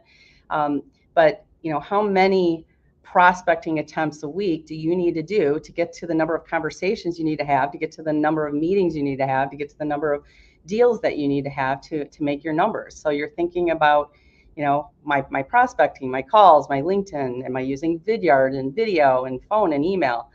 How am I stacking those attempts? We find a lot better results when people do multiple attempts. How many conversations are you having a week? How many appointments are you setting a week? LinkedIn, asking for referrals, could be like strategic, networking groups, strategic meetings with, circle of success type partners for you. All right, and then our last one here, recapture. When you think about the recapture cookbook, again, probably something people haven't thought about it yet. But one thing we have in our cookbooks here at Sandler is something called WATN, which is where are they now? So think about, people you've worked with in the past, where are they now? It might be someone who left one of your clients and you could recapture, maybe they left the company you worked with, but they're somewhere else now, and you could recapture that contact and there's business there. And that's been one of the biggest cookbook items that have gotten results for us are those where are they nows. Maybe set a goal for those recapture conversations. And again, maybe the timing is right to start working together again. And you might need to have a fall on the sword conversation where basically you share with them, what maybe some of the things that went wrong when you had stopped working together, things that you fixed in your environment, and are they open to talking with you again? They may have made a switch thinking the grass would be greener and the grass isn't greener, and they'd be open to talking with you again. So again, think about that. What are you doing for those recapture? All right, so the last thing I'm going to share here, and then we'll wrap up, is our cookbook behavior tracker. Now, I know everyone probably has a lot of automated tools and CRMs and different ways of tracking activities, but I still find something like a simple spreadsheet to track your cookbook can be very effective to keep you zeroed in on the behaviors and what your goal is and what your actual results are. So you can see in this sample, again, these are just sample numbers, may not be your numbers, but this salesperson actually put their goals in the categories of attain and recapture, and that, things like first time appointments and LinkedIn and asking for referrals. And then they also have goals in the areas of keep and expand, things like the temperature check, those recon meetings, having higher, wider, and deeper conversations, and then setting goals in each of these areas per week, and then actually tracking those goals. Again, it's not uncommon that people set goals and then don't track them. And the color coding here is key. When you hit your goal, you color it green. When you don't hit your goal, you color it red. And then track it. Track this for 3 months. What if you set these goals and track this just between now and the end of the year? If you haven't already been doing this, maybe for yourself. If you have a manager that would review this with you, even better. If you have a colleague where you could do this together, have an accountability partner, even better. Right at the end of the year, if it made no difference, then you can email me and say, Karen, that didn't make any difference. But I think it would make a difference. And I know that again, tying our care goals to our cookbook is key to actually, I've got my care plan right here. Oh, I guess I can't see it with the screen. I'm updating it every quarter. I'm turning that into the cookbook. And this is the key to actually taking action on those care goals.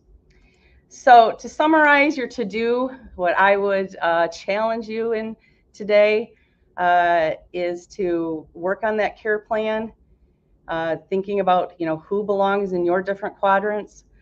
Think about, okay, now that I have my who, what am I going to do? What is my cookbook going to look like in these 4 categories? What am I going to commit to?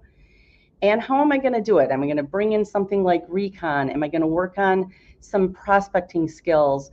Am I going to work on a way to develop some of these skills? Maybe I'd like to do more cold calling, but I haven't had success with it. I need more technique. I'd like to do more LinkedIn, but I need some technique. And in Sandler, we have lots of help and coaching for you in those areas. And then the 4th item I'd really recommend is picking an accountability partner for you on this cookbook. Again, it may be a manager, a coworker, a coach, someone in your life to help hold you accountable, on these for the good of your success. So, thank you. Here's to your winning season. Here's to your winning season in the fourth quarter and in 2025. And I'll echo what Michael Norton said. If you reach out to me on LinkedIn, Karen Miracle, Sandler, I think you could find me if you've got questions for me. Happy to help. And thanks, Emily. Thank you so much, Karen. Such a timely topic, especially as we go into Q4. I know we personally use CARE at home office and have seen immense success from applying it as a tool internally. So definitely make sure you check out the tool itself and make sure you connect with Karen on LinkedIn. I'm sure she'd love to chat with you more and get a lot more resources into your hands. So to keep the momentum going, I did want to spotlight a couple of speakers we do have coming up this afternoon. So we'll hear this afternoon from Bob Barber. He's going to take what Dave Mattson talked about a step further. So we talked this morning about navigating your GPS for sales success. Bob is really going to dig deeper into the psychology of that and talk about how do you calibrate your GPS for sales success. And then following Bob, we're also going to be hearing from Suzette Patterson, who's going to talk a little bit more about scaling your business in this environment and how to navigate your GPS for success in that regard. With that, I'm excited to present our next speaker. We have Matt Newberger joining us, Sandler author, trainer, and all-around very nice guy. He's going to talk a bit about business development and how to really lead that charge when it comes to the construction industry. All right, Matt, take it away. Great. Thank you very much. And Karen, great presentation. I'm going to build off of Karen's presentation a little bit. And the title of the session is Navigating Business Development in Construction as a Leader, Not a Follower. And the difference for the setup here is that leaders dictate the pace and they make great clients, whereas followers tend to adhere themselves to whatever the buyer's process is. So whether you're in construction or you're in a different industry, manufacturing, healthcare, software, hardware, whatever it is, if you want to sell bigger deals, if you want to sell to bigger clients, what we know is that we need to lead that process. And I'm going to illustrate to you why that is. So to make this sort of relatable for everybody, I want to start with a quick exercise. So if you have a pad of paper, you have a pen, this is a good time to have that out because I'm going to relate this in the simplest terms as to what we're going to talk about. And there's a secret at the end of this that's going to help you develop more business. And it may seem simple and obvious, but many people aren't doing it. So let's just start with the exercise. So I'm going to show you something here.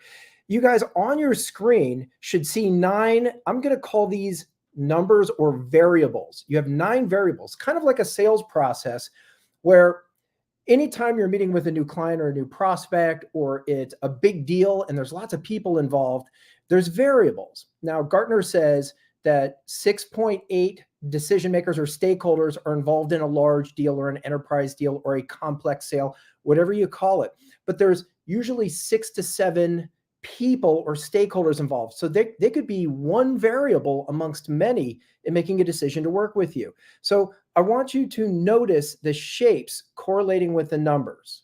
Okay, just take a minute. I'm going to give you a 3, 2, 1 countdown. And I just want you to see if you can lock the shapes and numbers in your brain without writing anything down yet. Okay, so 3, 2, 1. Now you should have some of those shapes you should have now memorized. So you should take a shot at this. I don't expect great results here, but do you think you could write the correlating shapes to the numbers 2, 4, 1? Okay.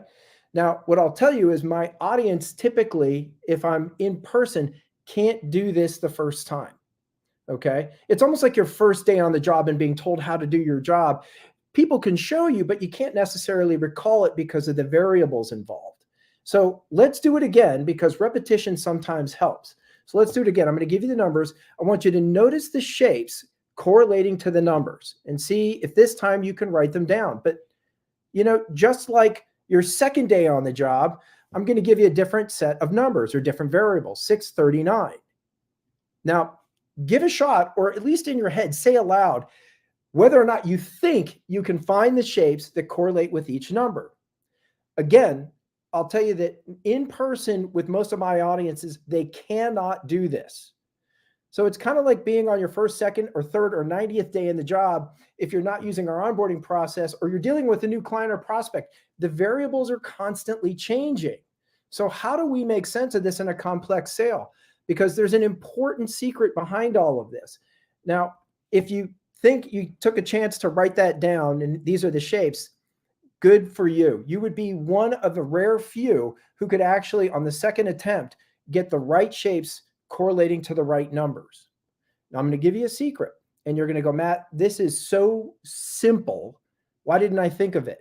But I'm going to give you a way where I guarantee you, not only now, I can teach you in 1 second, not only now, but forever in the future, I can throw any of these 9 variables at you, and you'll immediately make sense of them. If you don't believe me, take a look at the tic-tac-toe board. Each number is correlated to a shape. Now, just to test your knowledge, if you want, and you can type into chat and let me know, just by simply saying, I got it, Matt. Now I could do this. I don't care what numbers you throw at me. I could throw the numbers 924 at you, and you can probably come up with the shapes. If any of you out there having a watch party, write it down on your pad, show it to your partner really quick or your neighbor. But these are the numbers, these are the shapes that correlate with the numbers. So the secret I'm getting at, the simple secret, no matter what complex sale, whether you're onboarding in your job, whether you're dealing with, in this particular case, navigating business development in a complex sale, I want you to understand this key principle. We have to make the complex simple to lead. If you want to lead the process, you have to make it simpler than what your client is currently doing or your prospect is currently doing. So what I would say is this is pattern recognition. And pattern recognition empowers sales leaders to work smarter, not harder, by uncovering valuable insights from recurring behaviors and trends. This helps you improve your targeting, your client engagement, and ultimately your sales success.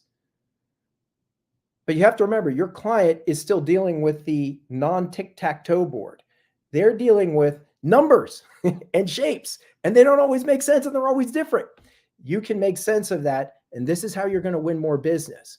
So we're going to expand on this. Now, I asked myself, what are some of the industries we work in where things are complex?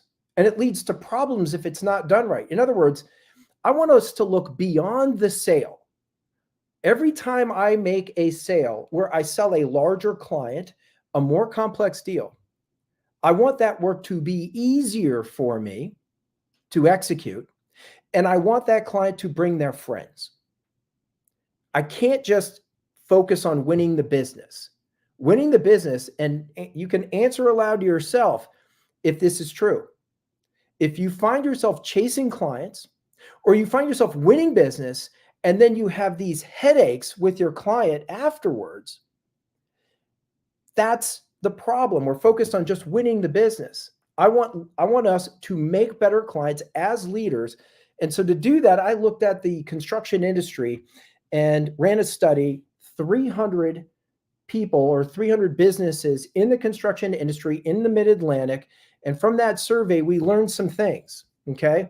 Now, I'm going to tell you the hint here is that in construction, why I like this is because they're complex projects. They're usually big dollars, and there's lots of people involved. If that fits the description of you, you might be selling association memberships. Well, if you're selling to a large client, there's probably other people inside that you're selling to that you're not talking to. That's a complex sale. So it really doesn't matter what industry you're in. But what I want to convince you of, and some of you are going to hate this, bidding is a zero-sum game. I think it makes everything exponentially harder. I think in some cases it makes us not look forward to getting more business because we're having such a hard time with the business we have. I want to sell beyond the sale. I want to make a better client by being a leader. So to do that, we looked at these different areas. We looked at trends in buying, trends in selling, and we looked at ultimately, what does this result in based on people too focused on winning the opportunity but not thinking long-term? And what should we do about it? So I'm going to give you some tools to do that. And I'll give you some examples, but I want to sort of just start with what's going on. So the trends in buying that we saw, there was tons of data from this. If anybody wants the research report, you could ask us for this and we can give you the entire research report. But some purchasing patterns, some key things I want to pull out from that research report was 90% of buyers in the construction industry, and this is probably true if you're not in the construction industry and you sell a complex type of product or sale is the buyers will say they regularly buy more than low bid, meaning they will say price is not the issue. It's really about your quality, but they will not define what that means. Now, nearly 25% of buyers will invite at least one competing party to bid that has no shot of winning the business. It's sort of like that old saying in poker, if you don't know who the patsy at the table is, it's you, right? So again, I'm trying to convince you here that if you've had that experience, that we probably need to check out a little bit more before we invest our valuable time and resources. But here's the key, and this is contrasting to what I just said. More than half of the respondents said they have one partner they don't bid out. They give all the business to that partner. And I'm guessing if you're on here, you're a learner, and you probably, because it's going to be obvious to your clients you're learning and you care, you probably have some clients like this, or you will soon. But the key thing is that I want to impress upon you that buyers are willing to partner up. They're willing to do it, but there's conditions to it. Now, the other thing that I want to make sure is you understand the motivation behind negotiating. So 70% will negotiate even when they actually don't need you to lower your price. They've already decided it's you, yet they're going to ask you for a lower price. Guys, buyers or professional buyers are trained to ask for a discount. Okay. Now, they use this as a way, at least half or more, 63% use this as a way to create profit, to de-risk the deal of working with you, because they know they can't figure everything out. They saw the tic-tac-toe board. They saw the complicated version. They know they can't figure everything out. So they say, well, I know I can't figure everything out, so I'll just whittle them down on price so that I build in a little bit of buffer for myself. Now, let me give you guys a quick tactic. If you want to separate the 70 from the 30%, and a buyer says to you, look, I need you to lower your price. If you like this, use it. If you hate it, don't. But you could certainly say something as simple as, what if I can't lower my price? And then wait. Now, again, you can't do it like a chess move. You have to struggle a little bit, but you're not saying you won't lower your price or that you will. What you're saying in essence is, I need to know if you're the 70% that just has to ask, or the 30% that can't move forward unless. So before you accept the premise that you need to lower your price, you can simply ask the question, what if I can't? Now, the negotiation tactics we saw most commonly used, I would focus on these top three. I just need a better price. That is the number one thing they ask. They have nothing behind it. So again, what if I can't? Well, help there, but I need your best and final offer. Or I need to show you the competitive bid, or at least tell you, I can't show you everything, but I need to tell you you're high, right? These are the common types of tactics that were used. Now, the trends in selling that I want to pull out for you is that nearly everyone that we talked to believed that they were better and different from their competition. 94%. If you've ever heard the saying before, you're unique, just like everybody else. That comes to mind when I think about this. If we all think we're so special, why aren't the clients seeing that? And so when we look at this from a hit rate standpoint, I think I'm special and I'm unique and I'm better than the competition. What are my hit rates? They should be somewhat consistent with how I see myself. Well, the interesting thing we saw is that 10% have no idea and can't figure out what their hit rates are. That means they bid and they win the work. Okay. 15% close over 50. They actually can see the tic-tac-toe board. 75% are closing at less than 50%. And many of the folks that we asked couldn't answer the question as to what their hit rate is, but they guessed high. When we went back and did the research with them on what their actual hit rates were, we realized most of them were hitting at about 15%. That means 85% of the bids they're putting on the street, they're not winning. But in their head, they're winning. So what's your hit rate? Your valuable resources are finite. We have to create a tic-tac-toe board where we win more than 15%. Our goal at Sandler is for hit rates to be over 50% as a floor, not as a ceiling, as the floor. So as we look at the outlook here, and we had a ton of research on outlook, what happens when we sell it wrong? Remember, I said we want to look at leading the process. So not only do we win the business, but we create great clients. Well, when we win the business at all costs in the construction industry, what this means is typically the seller is looking to change order their way into profitability. The buyer's looking to hold the seller to the contract. What this creates is litigation. Now, this data here is talking through 300 companies. If you add all these numbers up, more than 10% of the time, projects are ending up in litigation. Imagine the stress, the frustration, how hard it's going to be to sell the next deal if you're in litigation in your current deals. And so if we sell today and fix tomorrow, there's this, sort of this saying in construction, which is there's never enough money to do the project right the first time, but there's always enough money to do it over. That mentality is when we sell or win a bid that's bid wrong, we just bought a problem. And it could be litigation. And again, I don't want to scare anybody, and I don't want you to focus on litigation. I want you to focus on the fact that we've got to think beyond the sale. So the reasons for this litigation are unrealistic expectations, poor performance, poor communication, and a bunch of finger pointing at the bottom. How many times have we sold, and I know I've been guilty of this, where I didn't set realistic expectations, and as a result, it led to bad communication, poor performance, and people feeling disillusioned. Now, what I also just did was I made it harder for me to sustain my business if I've done that. But all this comes from focusing on the bid and not focusing long term. Now, when I asked the question to a lot of the respondents, well, do you see the trends getting better or worse? Nearly 70% said that they believe the industry is getting worse, and that the reason it's getting worse is because of pricing pressure. The buyer wants a lower price. The buyer takes 3 to 5 bidders and pits you against them. You don't even know if those bidders are qualified or unique as you are for this particular opportunity. But yet they pit you against each other, which drives the price down, which creates these problems. So, as we look at this in summary, the point I want to make to you is that we don't win unless ultimately what we deliver adds value to our client. And if you think you're going to win business based on putting together a great PowerPoint presentation, a great spreadsheet, a great interview with your client at the time that they want you to bid with 5 other bidders behind you, it's a zero-sum game.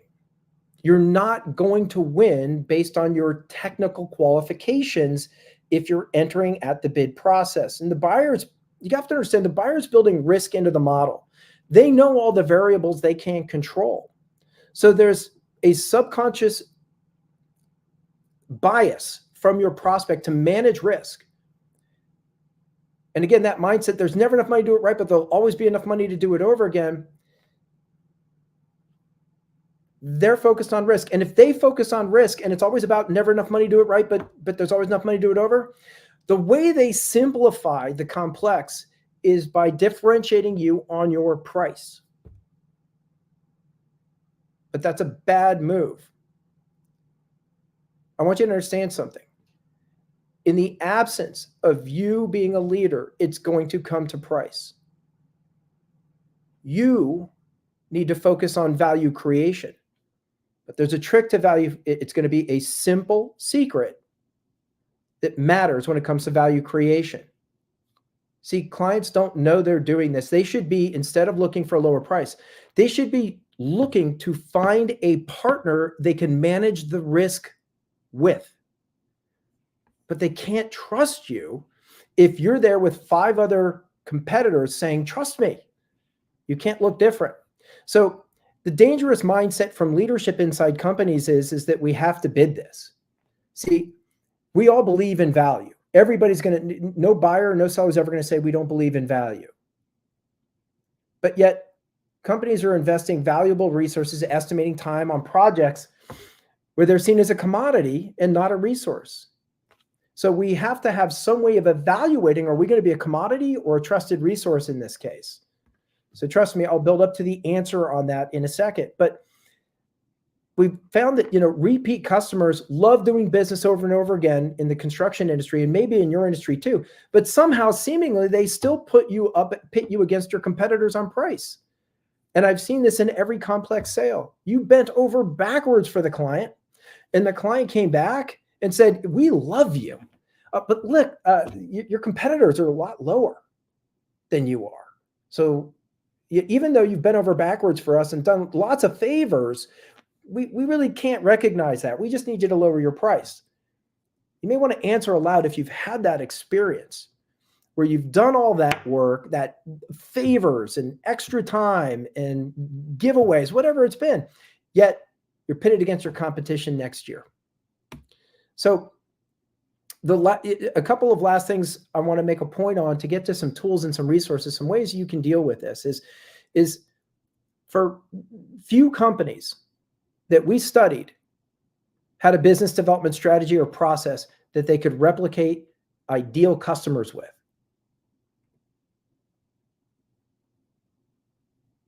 And what this led to was, do you need to discount? And the answer is you really, in most cases, you do not need to be doing the discounting that you're doing. Ultimately, it leads to lowering profits, lowering delivery, and making it harder on the business development process because we're not creating those raving fans, those advocates for us. Okay, so again, you're selling from a spreadsheet or a PowerPoint presentation or the experience of your team at the bid stage is not going to make the difference you think it might. And again, your clients have a subconscious bias to manage risk. And the only way they know how to do it in the absence of leadership is price. Okay. Now, I want you to understand, clients aren't doing this because they're being mean to you or because they're being trained to be, to use you or burn you. I want you to understand this is, if you want to read up on it, if you want to read up on chaos theory, I got to give some credit to Carlos Garrido for this. We were talking about this prior to the session. He is another brilliant Sandler trainer, and if you're working with him, you're lucky to. But he talked about, and we talked about chaos theory, and what that means is anytime there's more than 6 variables, it's too complex to solve with a spreadsheet or a PowerPoint presentation. The problem your buyer is having is that they, at the bid stage, they don't know who to trust. So they have to differentiate you with price. And we know that in any large deal, you're going to have at least 6 or 7 people involved. That's too much complexity. So what actually works better for your client is to manage complexity is to go with their gut. And it's very hard to do once you're in that bid process because everyone's being really nice and saying pretty much the same things. So when too much emphasis is put on analyzing, buyers will default to simplifying decisions based on price and neglecting other critical factors. But I want you to understand something here. I want you to take this in. There's an enemy here. There's an enemy you're dealing with, and that is the mindset that as a seller, the way we've always done it is we bid. I've actually talked to some contractors and they said, we don't sell, we just bid. And I'm like, okay, we need to fix this mindset. The dangerous mindset is we bid. Okay. And I want to blow that up a little bit, but that's going to be hard for some of you. And I realize some of you may hate me or really disagree or create some strong opinions. And I'm hoping to do that. I want to be a little polarizing here. But the buyer wants to think they've done a good job. How are they measuring whether they've done a good job? It's on, did they get a discount? You've got to lead and get them to change that to, did I pick the right partner? Where we'll each make money and be successful. The enemy is bid. The solution is value creation. And it's not going to be on a spreadsheet. It's going to be based on your ability to build a relationship prior to the bid opportunity. So let's get into what some of the solutions might look like. Now, look, as unpleasant as it might be, what I just shared with you, you've got to make some changes. They're not complicated changes, but they're hard to do. And the good news is there is a solution, but you've got to blow up what you've been doing And you can't write a new habit over an old habit. You've got to blow up what you've been doing, and you've got to commit to a new way of doing things. Now, look, if you do this, you'll create champions that will help you sell the deal and make a better client along the way. And again, according to research by Gartner, when you create a champion, you're 2 to 3 times more likely to close and win the business when that champion is actively involved in the sale. So Karen talked about the CARE model and did a fantastic presentation. If some of you joined for my talk, but you didn't hear Karen's, I urge you to go back and listen to that. That was a beautiful explanation of what a CARE model is. A CARE model is crucial for systematically managing every stage of your client relationship, ensuring you maximize the retention, growth, and the acquisition with precision of new projects. Now, what we want to do is we want to guide that process with an ideal client profile. So defining who our ideal client is and the champions that we work with are, we really have the ability at that point to create a more effective solution. So I'm going to give you this tool, but I know that we're moving fast today. So I want you to be able to, if you want, you can take a screenshot, and the tools that I'm sharing, you can actually get by going online and dropping onto this site, and you can pull the tools off of this. But an ideal client profile, why do you need it? Why is it part of your tic-tac-toe board solution? And that is, an ideal client profile is essential because it provides clarity and focus on ensuring that your sales efforts are directed towards the most valuable, valuable prospects. The focus leads to better alignment of sales strategies. It gives you more efficiency and ultimately more successful engagements after the sale. When it comes to empowering Sandler and the CARE model, the ideal client profile becomes even more powerful. It allows you to say what makes you different. I think trying to be all things to all people is a very hard game. You may win business based on big promises, but can you deliver? Think about where you deliver happiness to your clients, because that's ultimately what you want to replicate. Now, why this is important is because at some point in your career in business development or as a business leader, some client's going to ask you, what makes you different from your competition?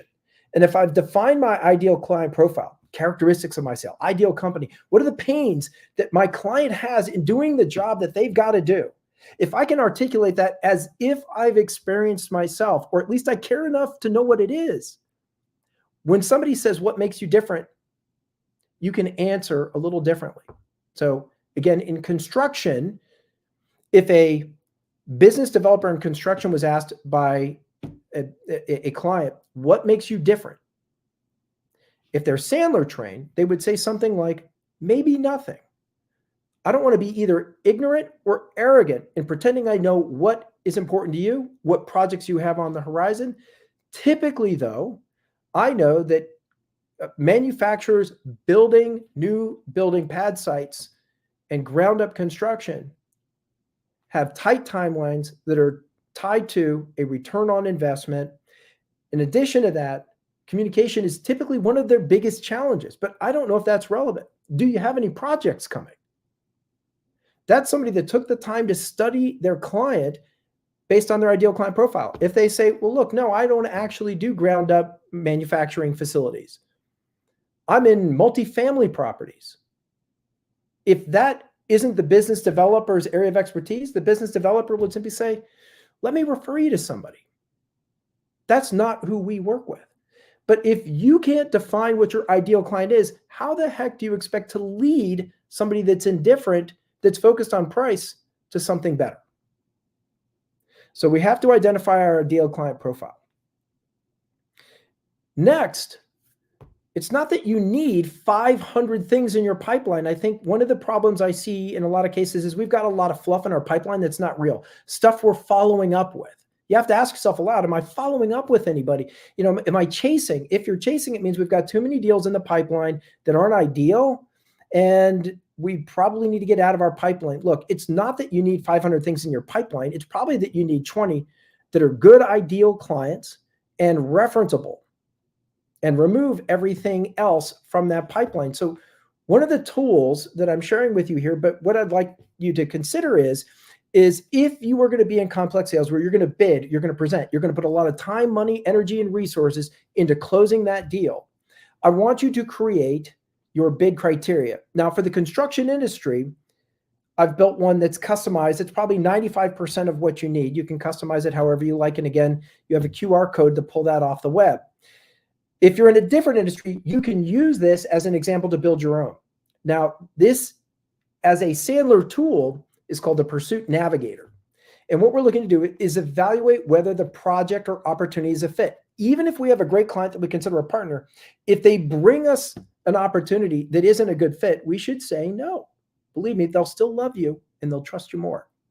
But the first thing on this form, which is what we call our Pursuit Navigator, is this an ideal client profile for us? And then it goes through a series of other questions where if you're answering wrong to these questions, you pass. It will not help you in the long run build a happy, successful, self-generating business. So again, that's another key thing you have to have. But what I want you to do is I want you to consider blowing up if somebody calls me and wants a bid, I'm going to blow that up. I'm going to stop investing time and energy and political capital on lose-lose projects and dysfunctional relationships. Look, we all accumulate those, but that doesn't mean you have to carry them forward. So what I want you to blow up, after you blow up what you're doing now in bidding, I want you to change to this. This simple graphic is designed to illustrate a very important point. What I want to do is I want you to consider these blue areas where I want you to define what your ideal client is. I want you to define your bidding criteria. I want you to have horizon meetings prior to a bid. In the construction industry, everyone's always saying like, we got to be between the bids, right? And I need more bids. I don't have time to build relationships. I'm too busy bidding. I want you to get clear on who that client you love, that you're excited to work with, and you bring those on, your team gets excited. What is the bidding criteria, whether we're going to say yes or no to invest our valuable time, money, energy, resources to bidding that project? Let's go out and meet with people prior to a project that we know are our ideal client. Let's have a horizon meeting. Ask them what's coming up in the future. And based on identifying that opportunity and qualifying it, then we can go to a bid. So I'm adding 4 steps prior to using the tools that Karen shared, CARE model, and the bid criteria and ideal client profile that I shared. You've got to remember there's an enemy, and it's the mindset is it's always the way we did it in the past. You're going to have to blow that up. You're going to have to think differently. You cannot write good software programming over bad software programming. You have to blow it up and start over. So I realize this is hard. It's meant to be polarizing and to make you go away and think. But in summary, what I want you to do is I want you to play to your strengths.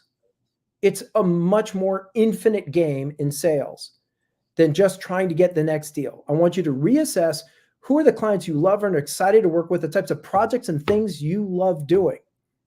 And I want you to live by that unique value proposition. And I want you to be clear about what makes your company stand out and act it. I want you to blow up your old habits. I want you to start pursuing projects earlier that align with your vision and value using bid criteria to determine which opportunities to say yes and no to, and stick to it to the best that you can. I realize it's not always possible, but to the best of your ability. I want you to stop investing in dysfunctional projects. That's called codependency. We don't want that. And again, I want you to use the CARE, ICP, and quote criteria to segment your partners and really build a much more successful business. I realize some of the things are challenging today, and this is a lot, but I also want you to see that it can build a very exciting future for you. So with that, if there's anything else that you want to see from those tools, use the QR code and you can download those tools and use them. And if you're interested in the book that we're releasing through Sandler called The Contrarian Contractor coming out next month, let us know. You can do that on the same QR code and we'll send you the book as we release it. I want to thank everybody for listening and following along. And I want you to remember success isn't found in the bids we chase, but it's in the relationships we build long before they're needed. It's not about what we sell, but it's how well we understand the clients we are a fit for and the impact we make by solving their challenges before they even know they exist. Thanks for listening to your success. Thanks, Matt. That was a great presentation. I really loved what you had to say about value creation, and I was excited I cracked the code in the beginning, so I felt like that made my day. We're going to take a little bit of a time for a special guest before we get to Bob Barber at about 1:30. We talked about how, Dave brought up this morning our thoughts are with those impacted by the hurricane, and as we're in the middle of two big hurricanes, we want to take the time to interview a very special guest today, Will Cleaver from Operation Barbecue Relief at obr.org. Now, Will, thanks for joining us. I know this is such a busy time for you. Just to let everybody know, Operation Barbecue Relief was started when a tornado swept through Joplin, Missouri in 2011. Yeah. It really kind of kicked off your passion for barbecue and assisting those in distress. It sounds like you've served over 9 million meals in 30 states. So while we have a little time here, I'd love to hear more about Operation Barbecue Relief. And I know Stan Hayes, a co-founder with you, is on the scene, and it would be interesting to hear what's going on and what can we do to help. It's been very crazy. Typically, we don't have disasters going on across multiple states. Currently, up until Monday evening, we were set up in Pinellas Park in Tampa, as well as Tallahassee, and then in North Carolina and in Tennessee. So managing 4 sites is a very difficult undertaking. Right now, we've served over 280,000 meals across those 4 sites. Oh, wow. So now for someone like me, I'm in the Boston area. I'm not in the affected area. It's hard to really know how to get involved. I can't get down there. Are there things that, from all over the country, what people can do to help get involved or participate in what you're doing? Any thoughts on that? Definitely. The 2 main things is this doesn't happen without donations and without volunteers. Both of those areas can be accessed to our website at obr.org. We appreciate people trying to donate individual products, but we've got partnerships with companies that having the funds to purchase, we can purchase at a discounted rate. The other thing people can do that they don't realize has a huge impact is sharing our information on their social media platforms. It does kind of give us a little bit more of a known factor to people that may not be familiar with what we do. No, I know right now it's sort of in the middle of crisis mode, but maybe if you take a step back and just talk about maybe Operation Barbecue Relief in general. I know you have a cookbook, you have other sorts of initiatives. Tell us a little bit about the organization and what you do. So like you said, we started in 2011 in Joplin, Missouri. The majority of us that started were either people that had restaurants or did competitive barbecue. And really went down there with the goal of feeding 3,000 to 4,000 meals over a week or so. Ended up feeding around 125,000 meals over 11 days.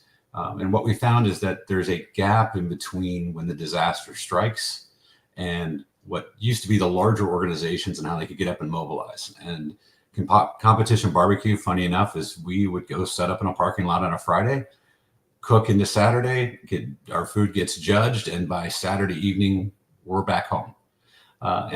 And all of us being self-contained, and really did not know how much that played into disasters as it does. Wow, that's a lot. Now, Stan Hayes, your co-founder, he's actually Sandler trained, and he was going to join us today. And it sounds like he was recognized as a CNN hero for some of his efforts. And yes, did a lot with that cookbook in a partnership with, I think, was Mike Golick was his partner. Anything about the cookbook? Is it something you can donate or buy the cookbook and the proceeds? You can buy the cookbook online on our website. There are a lot of great recipes from a lot of different individuals, some known chefs, some that are like myself, more of a backyard chef, competitive cook, but kind of had different family recipes or a different take on barbecue.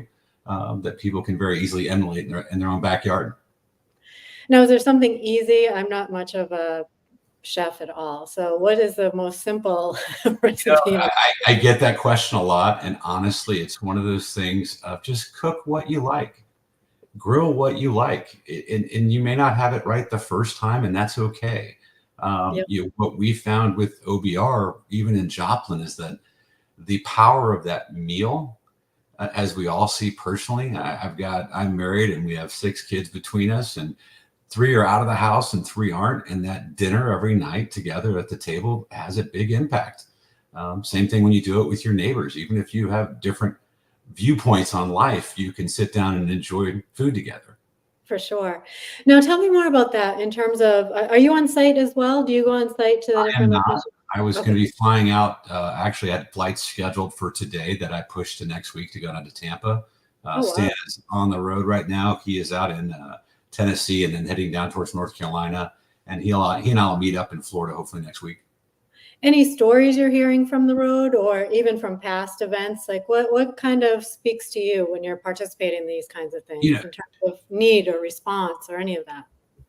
The impact of the meal, the devastation is something. I've seen a lot of disasters, and the devastation, Florida is used to hurricanes, used to the cleanup, but I think they've been very surprised at how much devastation there was. And then what you've seen up in Tennessee and North Carolina and South Carolina, it's just heartbreaking. These are things that weren't expected. And so it's one of those things that we are just trying to do whatever we can, however we can. I think it's always beneficial when you do something from your heart to try to help others, and it's appreciated, even if it's not going to fix everything. We know that, but what we can do is at least provide a hot meal when you may not have the chance to have one. We've had several stories come through. It goes to that. It's a small world when people here in Kansas City and Omaha are reaching out, or in New York, and saying, "Hey, just so you know, you served my brother-in-law." Oh, wow. And you never realize that impact that family has, not only locally, but extended, of they're worrying about everybody as well and what's going to happen next. Now, do you think you'll play a big role in Florida? I mean, to what your resources must be really stretched. Is that something you can turn around and pivot? Yes, actually. Funny enough, but it came pretty much from the state of Florida that they wanted everything evacuated out of the zone where we're at in Tampa. So we have moved things up into Tallahassee, and Tallahassee is still functioning and providing meals out there. And then we have moved all of our equipment so that, the first priority is keeping people safe and keeping the equipment safe if we can, so we can return. And depending on where the storm actually hits and the damage zones, we will be back down into the Tampa area probably within, I would imagine, as soon as the storm passes through and we're cleared to go in. Yeah, I can't remember the last time we had a back-to-back like this. Do you, in your history, have you seen anything like it, or how does Not like this? Especially this close. Obviously, hurricane season. We did have, I think it was Hurricane Michael that went to Houston, then went to Irma down into, right south of Naples or north of Naples, and those two were within a week and a half of each other. From when one started, the next one started, I think it was 2 weeks. And we literally wrapped up one area in Houston, and we're running equipment down into Florida for that. Oh, wow.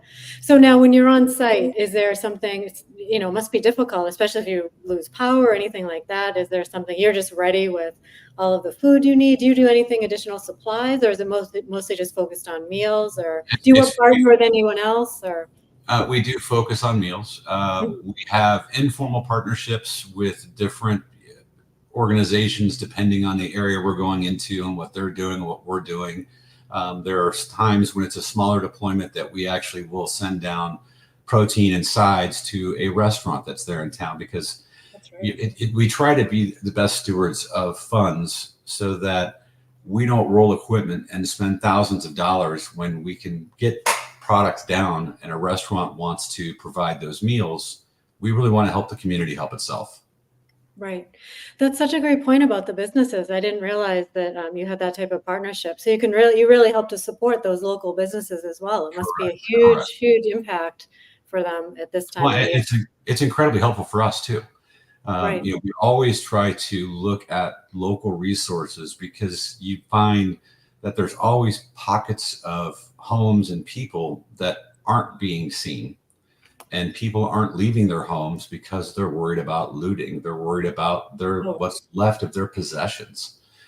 So we tie into local officials, police departments, fire departments to go, hey, where should we go? Even if it's 200 meals that's going into that neighborhood, where is that neighborhood that really needs those meals? Right. And without those local resources, we wouldn't know that.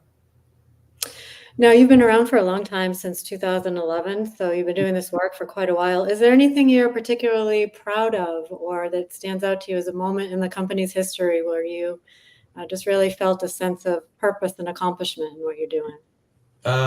Mine is probably more on a personal level than professional or organizational level. And we have a saying within the organization and with our volunteers of what's your why? You know, why are you here? And you take a meal into a street that is completely devastated and walk up, and I had experienced multiple times like this, where you have an elderly couple comes walking out, and it was the first hot meal they'd had in 3 days. And they ask, "Can I give you a hug?" You know, and those are the moments that, to me, that's why I do what I do. Yeah. The accolades from a higher level, those are great. I mean, it's one of those things that, you know, we run into this conversation with our volunteers. If you have partners and sponsors that they want to know, hey, where did my $10,000 go? And so you're showing, you know, hey, we did 50,000 meals out of this location. But then you have people that are donating $5 and $10 that they don't want to see it about the numbers. And it's not about the numbers. It's about the meal that matters. You never know when you're going to be able to hand that meal out. And it does change you. There is something, as we've all grown up with, about doing things for others without expectation. You do leave feeling, I jokingly say, you feel almost guilty because you come back energized more about the world, more hope. Right. That, yes, this is horrible, but together we can get through that. And I think that gets lost a lot of the times these days. What a great philosophy. I like that. Now, for Sandler, we have some employees in the area. Thankfully, we've reached out to and they're safe. And we have some franchisees in the area too. And we certainly, our thoughts are with them and others as well. I want to make sure before we lose you here, to make sure if there's anything anyone should know in terms of, looks like if anyone wants to donate, they're welcome to do so at the website, or Correct. Is that the best place to go? Yeah, the best two things that people can do, and actually I would say three things, is donate to our website, obr.org. You'll get a tax donation letter via email when you donate. The money will be used for disasters. Like I tell people, we've had some people that will put a restriction on it for this specific disaster. That's fine if that's what someone wants to do, but realize what's paying for this disaster today is previous donations. So I always let them know that. And when they know that, they're like, oh, that does make sense. They just don't think about it in the moment. All of our financial information and auditing information in 990 is on our website and our financial transparency. The other two big things is volunteering. And volunteering doesn't always mean going on site. There are many things that we have a virtual volunteer team that help with getting people flights in and out with our partners, with getting logistics going, with making phone calls, with following up to emails. That is all done if you have a computer and you can be anywhere in the world. The last thing is, again, this to me is one of the larger ones that gets missed a lot, which is please like, follow, and share our information, because it does give validity. And I'll give you an example. We had a disaster very early on that we were running very low on trying to find protein to cook. And I had an older lady come up to me that was in the neighborhood, and she says, my daughter wants to talk to you. And I'm thinking she's going to say thank you. I'm like, okay, not a problem. I get on the phone, and we were having trouble getting ice. We were almost out of protein. This lady says, just so you know, I work for Tyson. What do you need? And I said, we need protein and we need ice. She's like, it'll be there in 5 hours. That's amazing. Again, had she not reached out and told people what we were doing, we wouldn't have been able to continue serving those in need. And that is key for what we do. That's amazing. I know you're super busy, Will. I really appreciate you taking time to stop by and share more. And I'm glad you mentioned that about the information on your website in terms of, you always want to make sure you're donating somewhere that's reputable and using the funds appropriately. And certainly you do that. So I'm glad that you mentioned that. And well, thank you very much. I appreciate it. Thank you for giving us the opportunity to talk. Yeah, absolutely. Thanks so much for coming on. Thank you, Will. Thank you, Carrie. Truly, guys, make sure you check out www.obr.com in any way that you can donate, give, or support the organization and what they're doing. And again, like Carrie said, it's been a long time since we've ever had a back-to-back situation like we do today. So anything you can do to help the cause is always going to mean so much. So thank you all for your time, and thank you again, Will, for joining us. So next up, I do want to take us a step deeper into the GPS for sales success. Really, how do you calibrate that? And really looking at the psychology of what that means. So I'm super thrilled to announce our next speaker, Bob Barber. He is one of our 25-year franchisees and has spent those years passionately helping his clients level up their sales game. He enjoys cooking, all sorts of outdoor activities, sailing, spending time with his dog, and he is truly one of the partners in the network to all of us. So we are super excited to have Bob here with us today. Bob, happy to have you. Take it away. Thank you very much, Emily. And thanks, Will, for his information. That's obr.org, not .com, just so everybody knows. We've got, I want to piggyback on a little bit of what Will said, because Sandler is a wonderful giving network. And I know many of you are out there are passionate about your barbecuing, and so you're competitive because some of you are friends and clients. But so another piece, as Sandler, and will definitely promote you on our media feeds. So Sandler is a community. We are a communication organization. We teach people to communicate better. And a little public service announcement that I have today is I saw an article in the Wall Street Journal this morning that I have the PDF on our LinkedIn profile. My LinkedIn handle is there.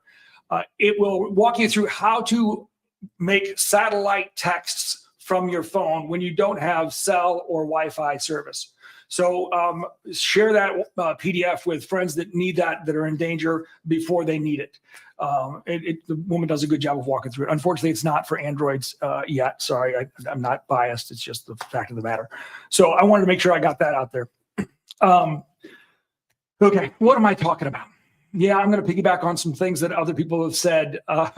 What I've noticed is this piece, what I'm going to talk about today, it's near and dear to my heart. I think it's one of those links that can really help you accelerate your growth. And the clients that I've had over my 25 years or whatever the heck it's been, the ones that I've seen have not just doubled and tripled their income, but gone to 4 and 5 times their income. It's this type of implementation, this piece, that's really enabled them to accelerate that. So I hope you have fun with this and really dive in. So you're doing this already.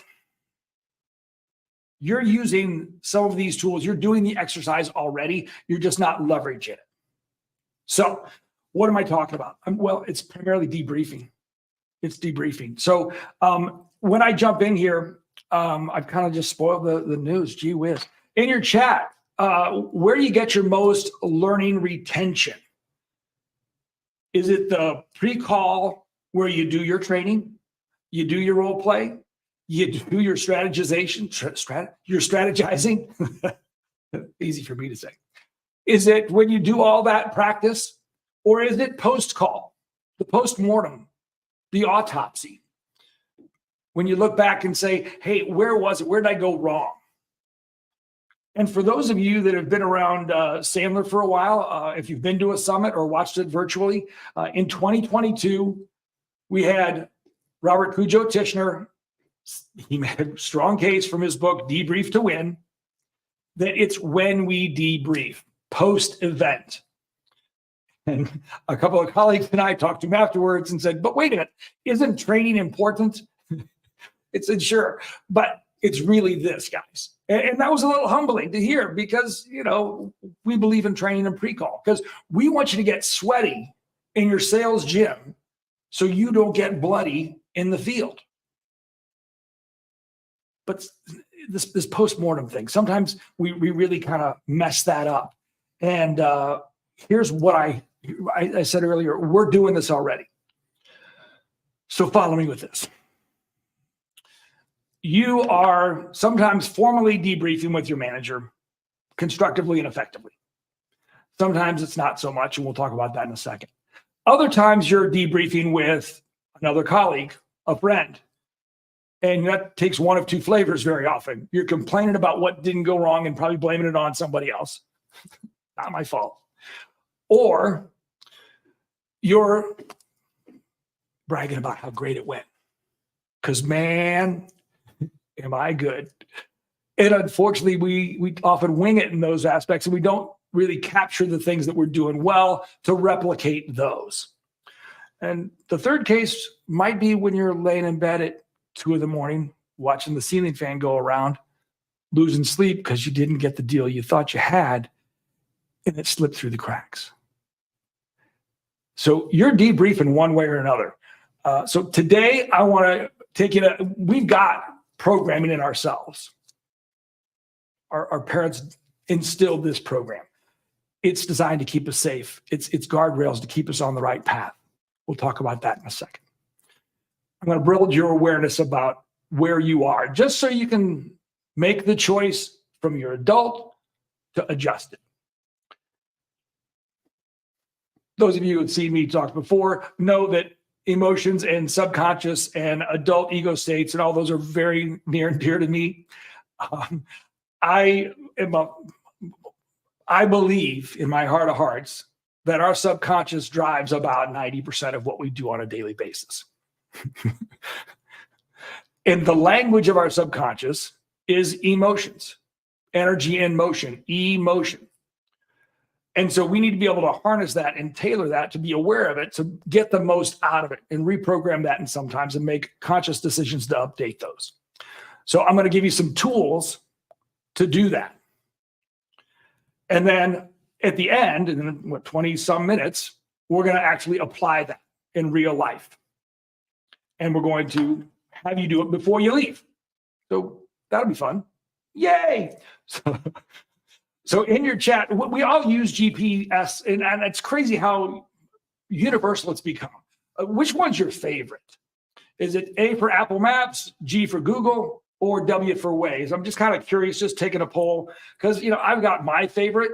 I like Apple, but I really don't. I prefer a satellite image that Google gives me.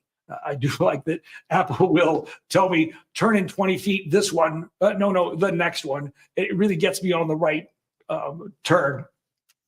I like Google, especially that they kind of teamed up with Waze now, and they've given you more of, hey, here's what's coming, whether it's something on the road or traffic or police ahead. For some of you that don't believe it's a speed limit, it's a speed suggestion.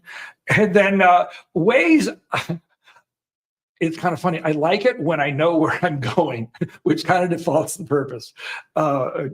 purpose. When I'm on the interstate and I know where I'm going. My wife and I took a road trip a couple 6 weeks ago, and Waze got us off the beaten path. Next thing I know, we're on a county road. Now, this wasn't a county highway. This was no lines, no speed limits, no nothing. And it was, I had to just trust Waze. Now, yes, I know some of you are going, why didn't you change? We could have done those things.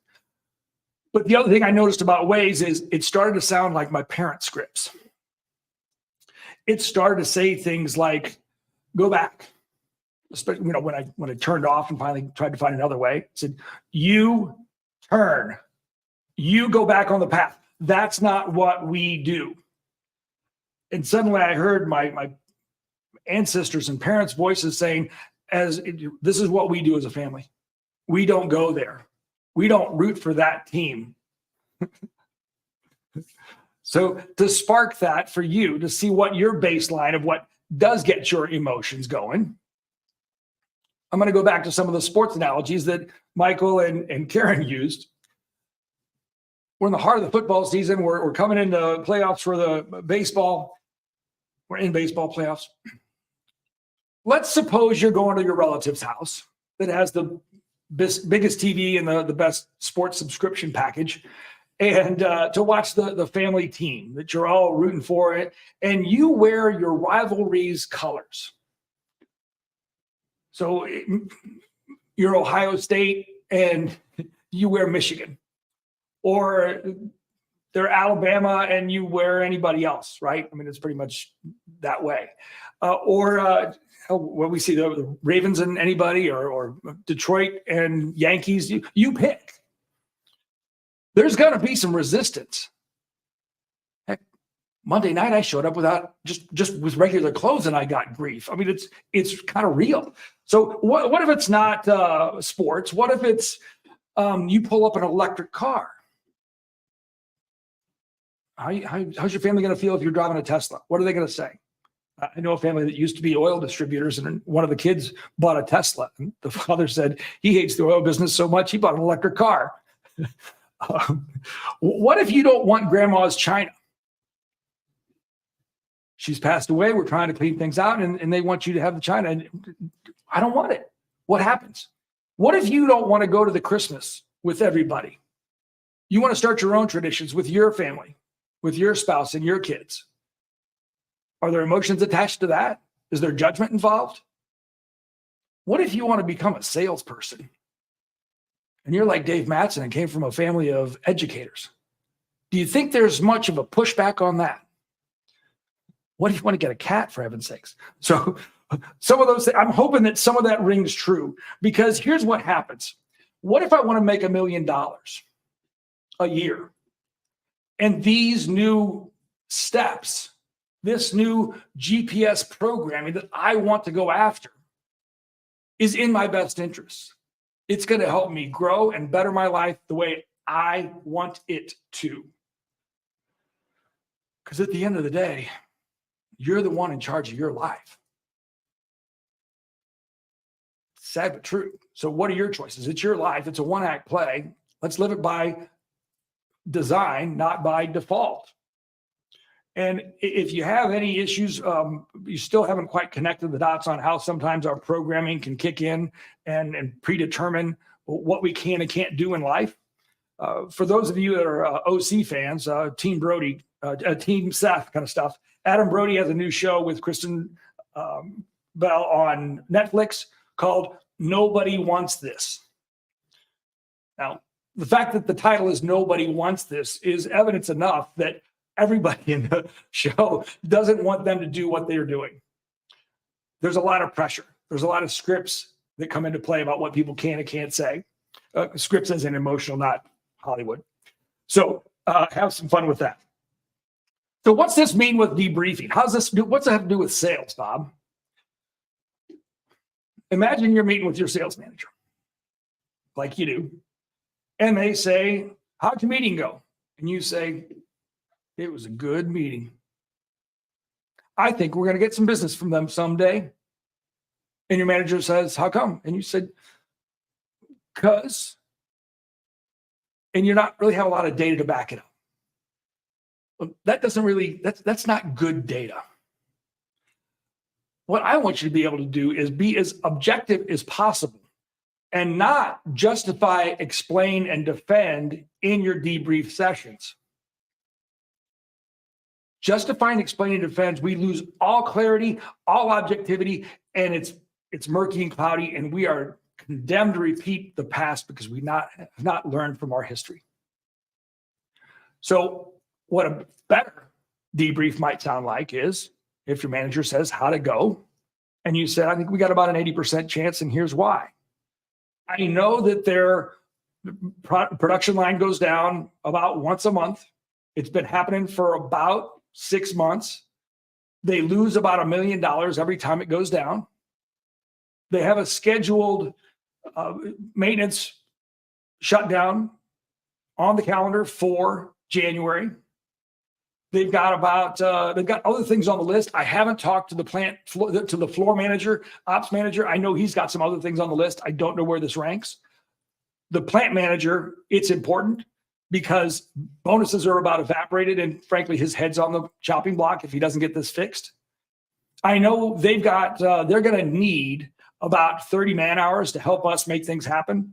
We may need anywhere between 150 to 300 man hours to make it all come to life. Not sure how millwright's going to come into play, but that could happen. I know that they've got about $300,000 set aside for this in the budget. If it's more than that, they're going to have to find it somewhere. I'm not sure where that's going to come from. I've got a meeting next Friday to meet with the plant manager.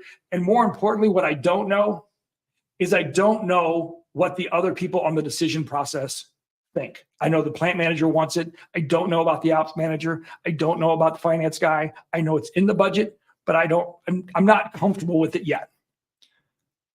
So the plant manager's homework is to go back and find out where they're going to find the money.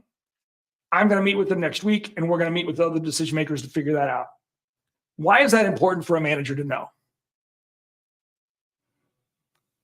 Well, here's why. His ownership, his leadership, his direction needs to be able to make decisions about staffing, inventory, real estate, cash flow, a whole lot of other things based on what we bring back from a sales call. So we've got to get over ourselves. A debriefing session is not a place to get your needs met. Sorry, I get a little passionate about this. It's just not about us. So managers, this is key. Debriefing sessions have to be a judgment-free zone. We have to hold the person safe so they have the permission and ability to talk about what is really going on. If we're chastising them as a person, that's going to deflate and make them more defensive, and they're going to go back into justify, defend, and explain mode. Not productive. So, another Wall Street Journal article I read on the 3rd talked about why you are not supposed to ask people what they do anymore. That headline caught my eye. What's wrong with that? And they said, because of the concept of enmeshment. Now, that was a term I did not know. Enmeshment, E-N-M-E-S-H-M-E-N-T. Enmeshment comes from, or means, according to this person, my self-worth is derived from my position, my job, my title. I can hear the Sandler clients on the other end of this video screaming at their monitors. That's kind of silly. Because who I am is not what I do. And if you've been around Sandler for any length of time, that's what we call the identity versus role theory. Now, identity versus role. Essentially, it's who I am is not what I do. If I have a self-concept of a 5, 6, or 7, I am not going to perform on my role side very consistently or for very long at 8, 9, 10. Because at some point, I'm going to get in my head and say, Bob, you are good, but you are not that good. And I'm going to find a way to botch some things, mess some things up, and I'll average back out at my golf handicap of a 5. So let me spin this a little bit more. Let me break it down to about as simple as I can possibly get it. Who's got kids? Thank you. Who knows a kid? Who's been a kid? Okay. So for those of you that have kids, this will be pretty easy. For those of you that have been a kid, it might be a little painful. When your child is born, you love them unconditionally. They are perfect. And then they become toddlers, terrible twos, adolescents, tweens, young adults. Along the way, there are behaviors that may not have that unconditional support. They may do things that you may say, God, you are your mother's child. Let me give you an example. A friend of mine, I talked to him this morning. When he was going back to start his sophomore year in college, his mother pulled him aside and said, honey, I will always love you, but it's going to be a long time before I like you again. If that doesn't drive it home, I'm not sure what will. But why can't we do that for ourselves? That's the key here. Why can't you love yourself unconditionally and accept that I may do things that may not be to the level that I always want? Just because I do things that don't measure up to what I want doesn't mean I'm a bad person. It means I need to objectively look at what did I miss. That's what debrief sessions are for. I've got to be objective and have clarity. Because the first time you do something, you're not going to be good. Oh, Matthew, thank you very much for the example. How many of you felt a little bit not okay when he did the number sequence and you didn't get it right the first time? You weren't supposed to get it right the first time. That's the whole idea of the exercise. Why would you feel bad or stupid that you couldn't figure it out the first time? Who cares? Who cares? Now, I'm in Illinois. Springfield, Illinois is where I live. For those of you who don't know anything about the state of Illinois, 75% of our acreage is crops, agriculture. So I know a little bit about corn and beans. If a farmer takes a perfectly engineered kernel of corn and puts it in the ground and comes back another 90 to 110 days later, and he's got what we call short corn, 4 foot tall, small ears, undeveloped kernels, not what you want. That will not pay the bills. He says, wonder what we missed. Did it have enough degree days, enough heat? Did it get enough sun, enough water, enough nutrients, fertilizer? What's the organic composition of our soil? Are there enough organics in it? What's the compaction? How deep was it planted? The farmer does not say, that stupid, lazy kernel of corn, I knew it was going to never amount to anything. God, its brother was so much better. That sounds pretty stupid, right? We do the same thing to ourselves. Beat ourselves. I shoulda. Let it go. Give yourself some grace. I did my best. My best is good enough. What did I miss? What can I do differently? Live to fight another day. So here's how you're going to put it into action. So I mean to be pointing at you, but here's how you're going to put it into action. Pick one of these. Some of these are work business related. Some of these are personal. Pick something that you don't care how you're going to perform at all. Maybe it's asking for production, giving introductions. Objectively, I may give an introduction. Hey, have you talked to Mike? Here's Mike's name. That's not a very good introduction. What could I do differently? How could I change my behaviors? Well, I could say, that sounds like an important scenario. Do you have any help with that? Would you like some help with that? How about an introduction? I've got a guy named Mike. He's kind of weird, but he's got a good business. He does a good job. Now, if you don't want to talk to him, don't worry about it, because I don't want to waste your time or his. But I'm happy to send out a group introduction, chat, text, connect the two of you. You can take it from there. That's a much better introduction. Or how about the one halfway down there, listening to my spouse? We all rock at that, right? Well, as soon as I say that, I know I'm in trouble. That's a constant, never-ending improvement factor. So what can I do to listen better? Well, I could shut my phone off. I could leave it in another room, turn off my Apple Watch. I could make better eye contact. I could ask some more questions. I could go a little bit deeper and just plain listen and not just wait for my turn to talk. All those things come into play. Pick one, put it into action. All right, now we're going to do it right now, right here. Just like Matthew did it. I hope not to make you feel stupid, because that's the goal. I want you to feel okay, because we're just trying this. I'm going to change the slide. I'm going to 1, 2, 3 and change the screen. When I do, there's going to be a statement up there in a different language.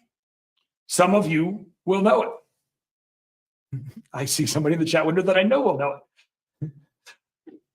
Most of you probably won't. So I want you to, on the count of 3, say it. Say it out loud. Nobody's going to hear you. You're all muted. You're probably in your own office. But if you're not in your own office, you're all watching it. You're all going to say it together. It's going to be okay. So 1, 2, 3, go. One more time. Try it again. 1, 2, 3. Say it. Je m'en fous. Je m'en fous. The S is silent, just so you know. So here's the deal. Julia Child taught me this. So those of you that say, oh my God, thank you, Emily. I know sometimes that can be interpreted as a little spicy, but in this case, especially when you watch Julia Child's version, it's more about not having a fear of failure. I was very lucky as a child because my mother loved to watch Julia Child on PBS. She got all of her cookbooks and she wasn't afraid to fail. That said, she didn't like anybody to know that she failed. So most people weren't allowed in their kitchen. But Julia says, hey, look, you've got to commit if you're going to flip that omelet. Otherwise, it's going all over the place. So I don't, oh, what's this mean? It means I don't give a damn. I don't give a damn because I'm not afraid to fail. I'm willing to try. So, Carrie, welcome. Oh, don't let me stop you. I'm just here. Yep, go right ahead. Finish up. So one of the things that Julia says is, let's look at those happy accidents.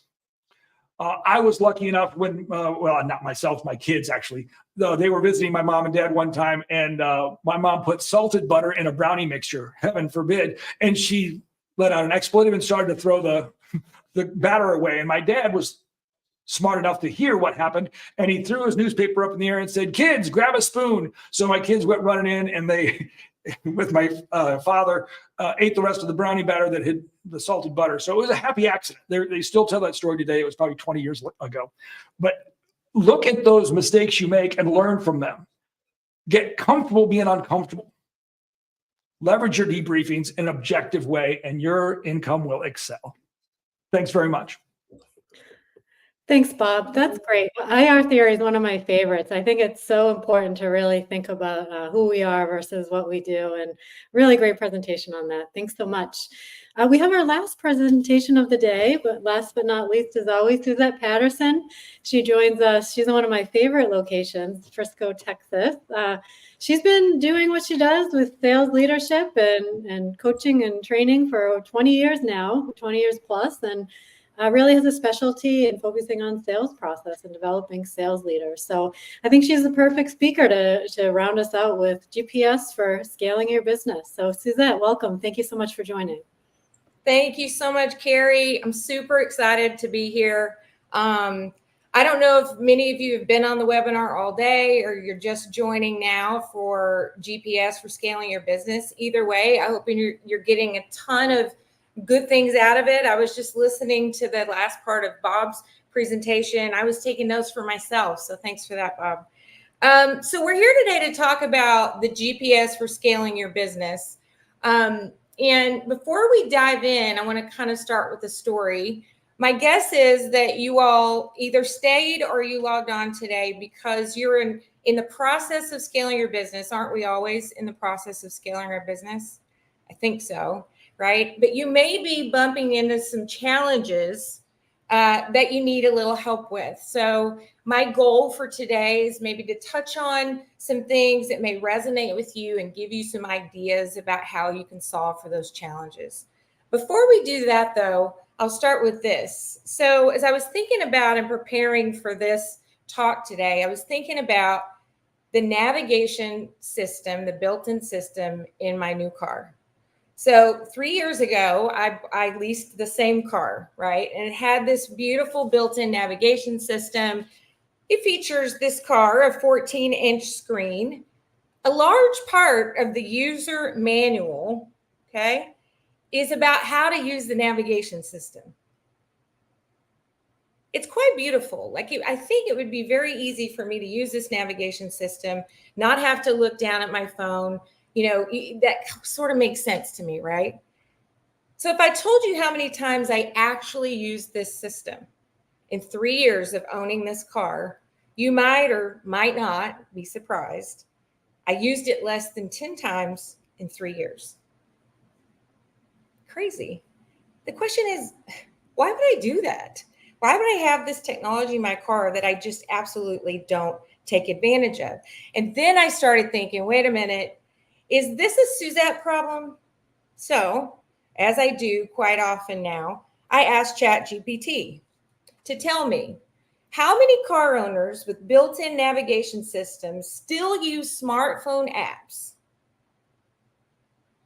40 to 60%. That was kind of surprising to me. The reason? Well, there's a few reasons, right? Real-time updates, better user interfaces, ease of use, familiarity. Okay? The last two things that I just said were the reasons that I did not adopt this new technology in my beautiful new car. It was easier to keep using Google Maps on my iPhone. It was more familiar to me. So I simply just didn't put in the effort to learn the navigation system. Now, a few weeks ago, I did this presentation in a room full of people, and I had a couple of 30-somethings come up to me after I did the talk, and they said, Suzette, do you know what Google Play is? And I said, I'm embarrassed to say, I don't know what Google Play is. They said, well, that's kind of crazy because you could use that for your maps and your car. Well, one of the reasons I didn't even think about it is I had an older iPhone, an iPhone 12. Why have I not upgraded to a newer phone? Because in my mind, it's easier to just keep using the phone I'm using. It's familiar to me, okay? So there's lots of applications to this. As we think about the GPS for scaling our business, is it possible that we're guilty of doing the same thing in our business?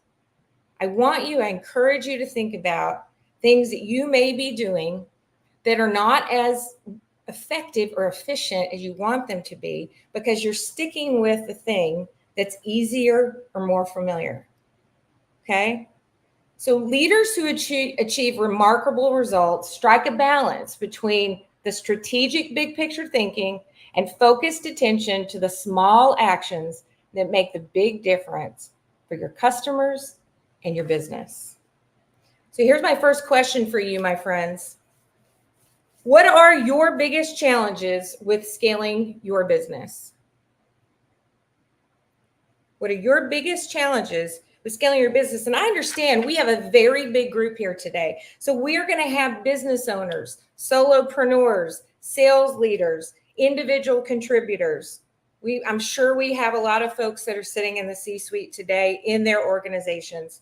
Whatever it means to you in your role, what are the biggest challenges? I want you to put it in the chat you have with scaling your business. And what I'm going to see, I feel confident, okay? What I'm going to see is, and here's what I hear many times from my own clients, hiring and retaining qualified talent. Maybe for you, it's adapting technology to meet your growth needs. Sometimes I hear, we're just trying to keep up with increasing customer expectations. Other people tell me that they're dealing with the operational complexities as their business grows in size. I am a sales trainer, a Sandler sales trainer. So quite often people share with me their challenges around training or being really effective with coaching. For some of you, it may be predicting future growth. And as we go through the rest of the presentation today, I want you to be thinking about these challenges and what are some things that you might learn today that you could put into action immediately to get a different result. Okay? So I'm going to introduce a triangle to you that you may have never seen. And before we talk about the scalability triangle, I want to take you back to a triangle that for my friends on the call, and I have clients in this webinar, I have former clients in this webinar, I have some friends and colleagues in this webinar. If you've had any exposure to Sandler, you know what the success triangle is. Okay, the success triangle has 3 points.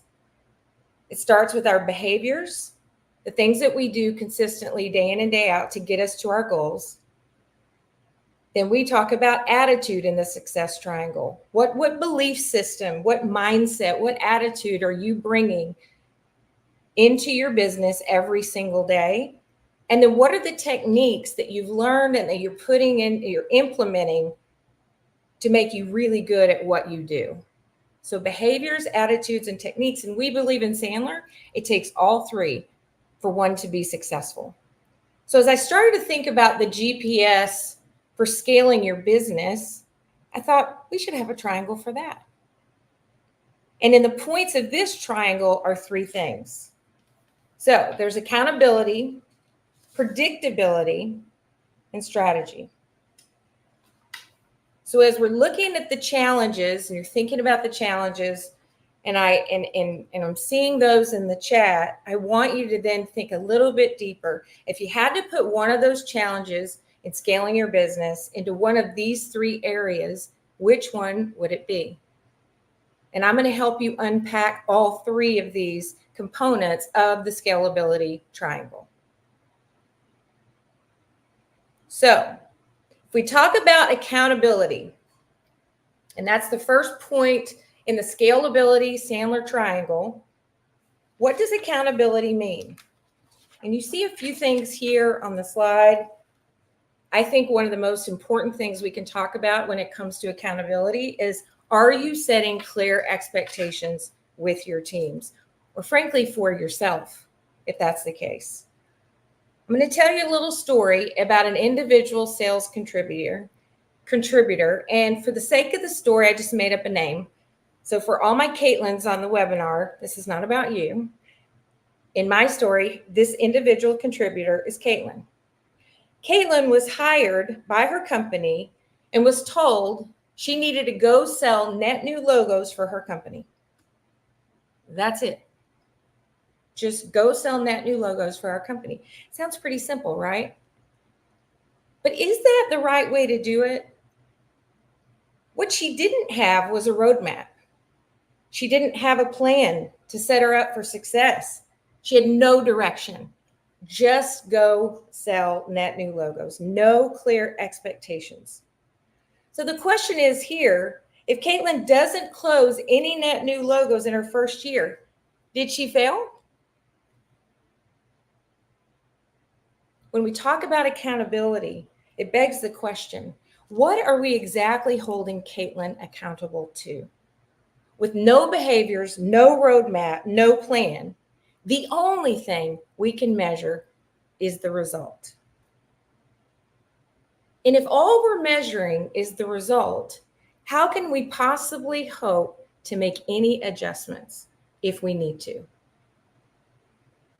A culture of accountability fosters both personal growth and organizational success. Are you creating in your business as you're scaling a culture of accountability? And are you holding everyone accountable in the same way? And you can put yes or no in the chat to this question. Regardless of your role, have you thought about viewing failures as an opportunity for growth? And for some of you, the answer may be yes, I absolutely have thought about it. That is my mindset as I'm scaling my business. And you might have a really good way of doing that. But if you're in the other camp and you don't view failures as opportunities for growth, maybe that's one thing that you take out of today that you would change. Okay. So I'm going to introduce a few Sandler rules for you here throughout the rest of our time together. The first one is manage the behaviors, not the results. Now, I've already touched on this with Caitlin. So if Caitlin, hypothetically, had been given a cookbook, a recipe for success, how would that have changed things for her and for her organization? Probably both. I would encourage those of you on the call who are sales leaders today to take your individual contributors' quotas and convert those into a behavioral plan. Many times they don't know what to do to have success in hitting their number. They just don't know. And quite often I see leaders managing the numbers, not the behaviors. You may or may not have heard of something called leading and lagging, leading indicators, lagging indicators. The lagging indicators are the result of whatever's happened. You cannot go back and change that. The leading indicators, those behaviors, Those are things we can manage and control. So if we dig into strategy, so we've talked about accountability. What does accountability look like in your world, in your business? And that might be the area you tell me at the end that you want to focus on. Or it could be strategy. So when you talk about what is your strategy for scaling your business, what I hear most often is business owners, people responsible for scaling businesses, are really good at short-term goals. Some are super good at long-term goals. But we all know it's important to have both. And I think when you think about the strategy around scaling your business, are you measuring and monitoring progress? A suggestion that I quite often make to my clients is don't wait until the end of the year to debrief and figure out the things that aren't working and the things that are working, because you can't change. You're already at the end of the year. So if you're in scale mode, I would suggest that every 90 days, you sit down with your teams and you take a hard look at, over the past 90 days, what's worked, what hasn't. And what that does for you is it gives you the ability to identify what's working and what's not, and then pivot.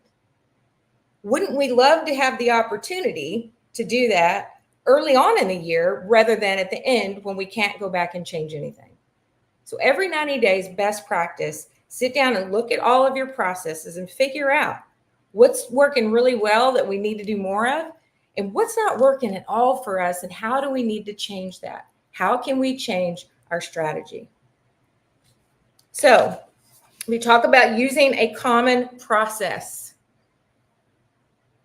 Why is a common language or a common process important? Well, I think it brings clarity to every conversation, every single conversation. Here's a simple example. Sales leader says to sales executive, they get off of a call, they walk into their office, they hop on a Zoom, a Teams, and sales leader said, hey, how'd the call go? And the salesperson says, it went well. Curious, what does went well mean? As leaders, quite often we insert our own version of what went well means. So my question for you today in the area of strategy, are all of your salespeople, we'll just take salespeople for the purpose of the conversation today, are they all using a common language? Or are they all doing something a little bit different? So if you sat them all down in a room and you asked them to write down the process, hey team, what process do we follow start to finish from the time we're prospecting to closing to selling additional products and services? If you've never done this exercise, I encourage you to do it. As a sales leader, compare what you see, what they're telling you. And if it's consistent across the board, congratulations, my friends, that's amazing. But if you're like 90% of other sales leaders, everyone in the room will have a slightly different approach. That is your first sign that you do not have a common process. When we say we don't have enough time, I would suggest that that's a symptom. The real problem is that we're spending a lot of time training and coaching to different languages. Think about this. When you have a common process, a common language, you create efficiencies all the way around, from the time you onboard a new employee into training and then further deeper into coaching. But you've got to have a common process, a common language. Okay? Now, second thing I'm going to share with you here under the umbrella of strategies you're scaling your business is train your team. Trainers, leaders, training is one of the 4 hats of leadership. I'll say that again to my leaders on this call. Training is one of the 4 hats of leadership. Does that mean that you yourself have to do the training? Not necessarily. If you're not qualified to do all the training that your team needs, find someone who is. But what's your job in that? Your job is to figure out individual needs of your teams. Where are their skill gaps? What kinds of training do they need? Because it will be quite different for each individual, potentially. It's no different. I think about, Bob said earlier, how many of you have kids? How many of you have been a kid? Well, let's go with how many of you have kids. I have 6 children, blended family. These children were raised very similarly, yet they're all vastly different. I think of sales teams or just teams in general, client success teams. Plug in any team you'd like. They're all different. They all need different things. Yet sometimes I think we're guilty of treating them all the same, training them all the same. So when you're thinking about what kind of training do I think these people need, is it online training? Is it face-to-face training? Is it training that you'll be doing internally? Are you going to bring somebody from the outside, right? External training. And here's a little tip for success here. If you hope to make training successful, which will lend itself to better scalability of your business, right? If you can hire the right people, qualified people, you train them well. And I'll tell you how one way to go about doing that. That will go a long way in terms of you scaling your business more quickly, if in fact that's a goal for you. So when you think about training, once you've set up the training, then have a meeting with these folks prior to the training and ask them what their goals are. Really seek to understand what they're hoping to get out of the training. During the training, please text them, email them, call them and ask them how it's going. And further than that, what are they going to put into practice, something they've learned in this training immediately? And how would that change how quickly they get to their goals, how quickly you as a business owner, a leader, get to your goals? We teach something in Sandler called the upfront contract. And this is simply put a way to set expectations for any call, any meeting, frankly, any conversation. If they've learned the upfront contract and you're staying in touch with what's going on in the training, and you say, what is your plan for using the upfront contract? And they'll tell you. And then if you could take it a bit further, Bob was talking about debrief and debrief success, I think. If you use that upfront contract to help them or to support them in pre-call planning, if the two of you use the upfront contract when you're debriefing calls, wow. And when the training is over, go on the backside, post-training, and understand from them what was really important to them and what they plan to implement. Now, the upfront contract is a tiny example of how we could do that. There are lots of examples of things that they're learning that is our responsibility as leaders to reinforce. Now, the next thing we're going to talk about is living the process.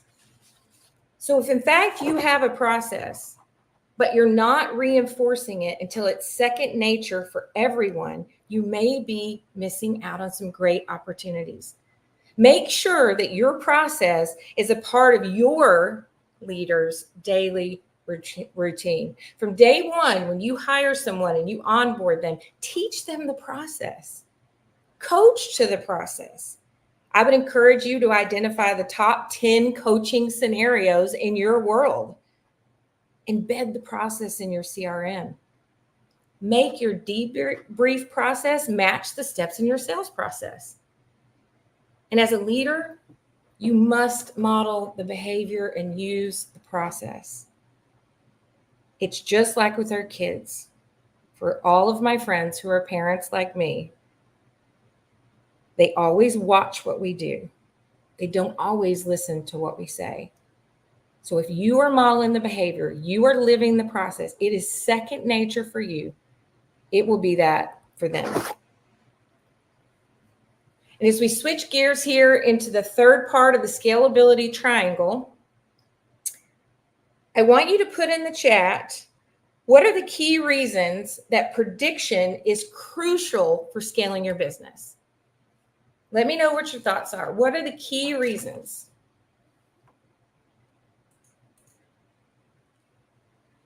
I'm expecting to see financial forecasting, predicting future revenue and expenses so you can create realistic budgets, allocate funds effectively, and prepare for potential challenges.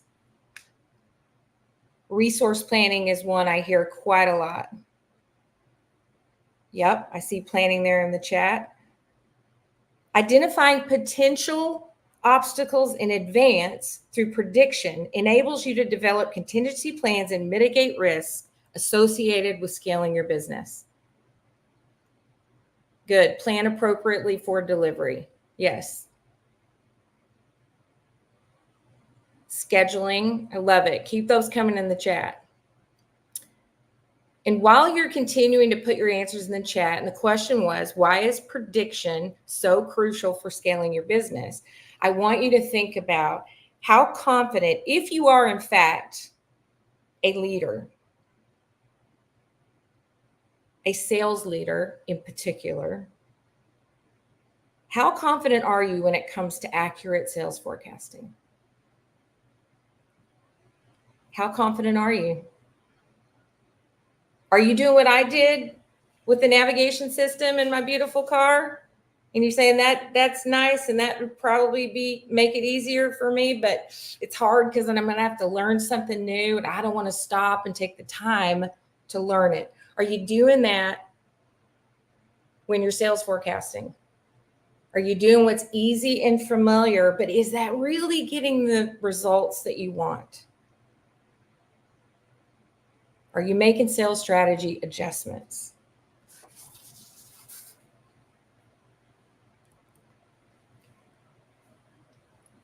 So as we talk about, I'm trying to advance my slides. There we go. So tracking the leading indicators. If you want to forecast effectively, here's some quick tips. I already said it once, but we like reinforcement, right? Have a sales process. If your sales team is forecasting something to close, but you know it is way too early in the process, there is no way they're going to close that, call it out. I suggest that you have subsets, right? If you have a 7-step sales process, know what needs to happen to progress a deal at every stage.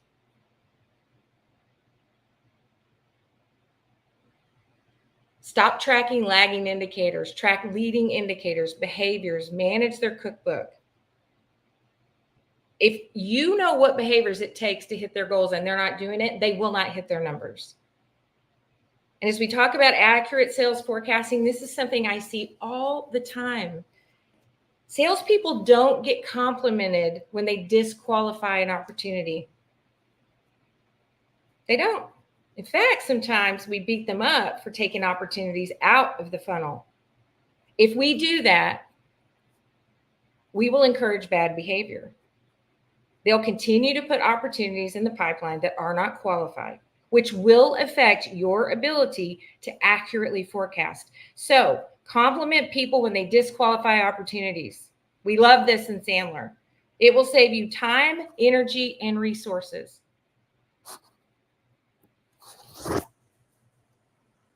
So track the leading indicators.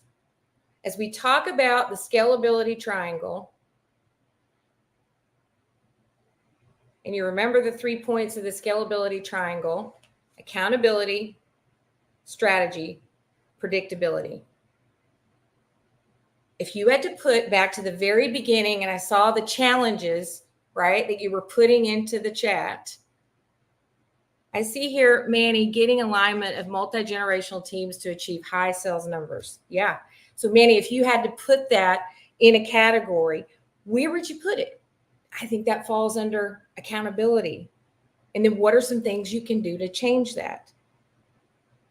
Maybe what some of the things you put in the chat would fall under predictability. I know I'm not very good at predicting the future. And if I don't get better at that, I probably won't be able to scale my business the way I want to.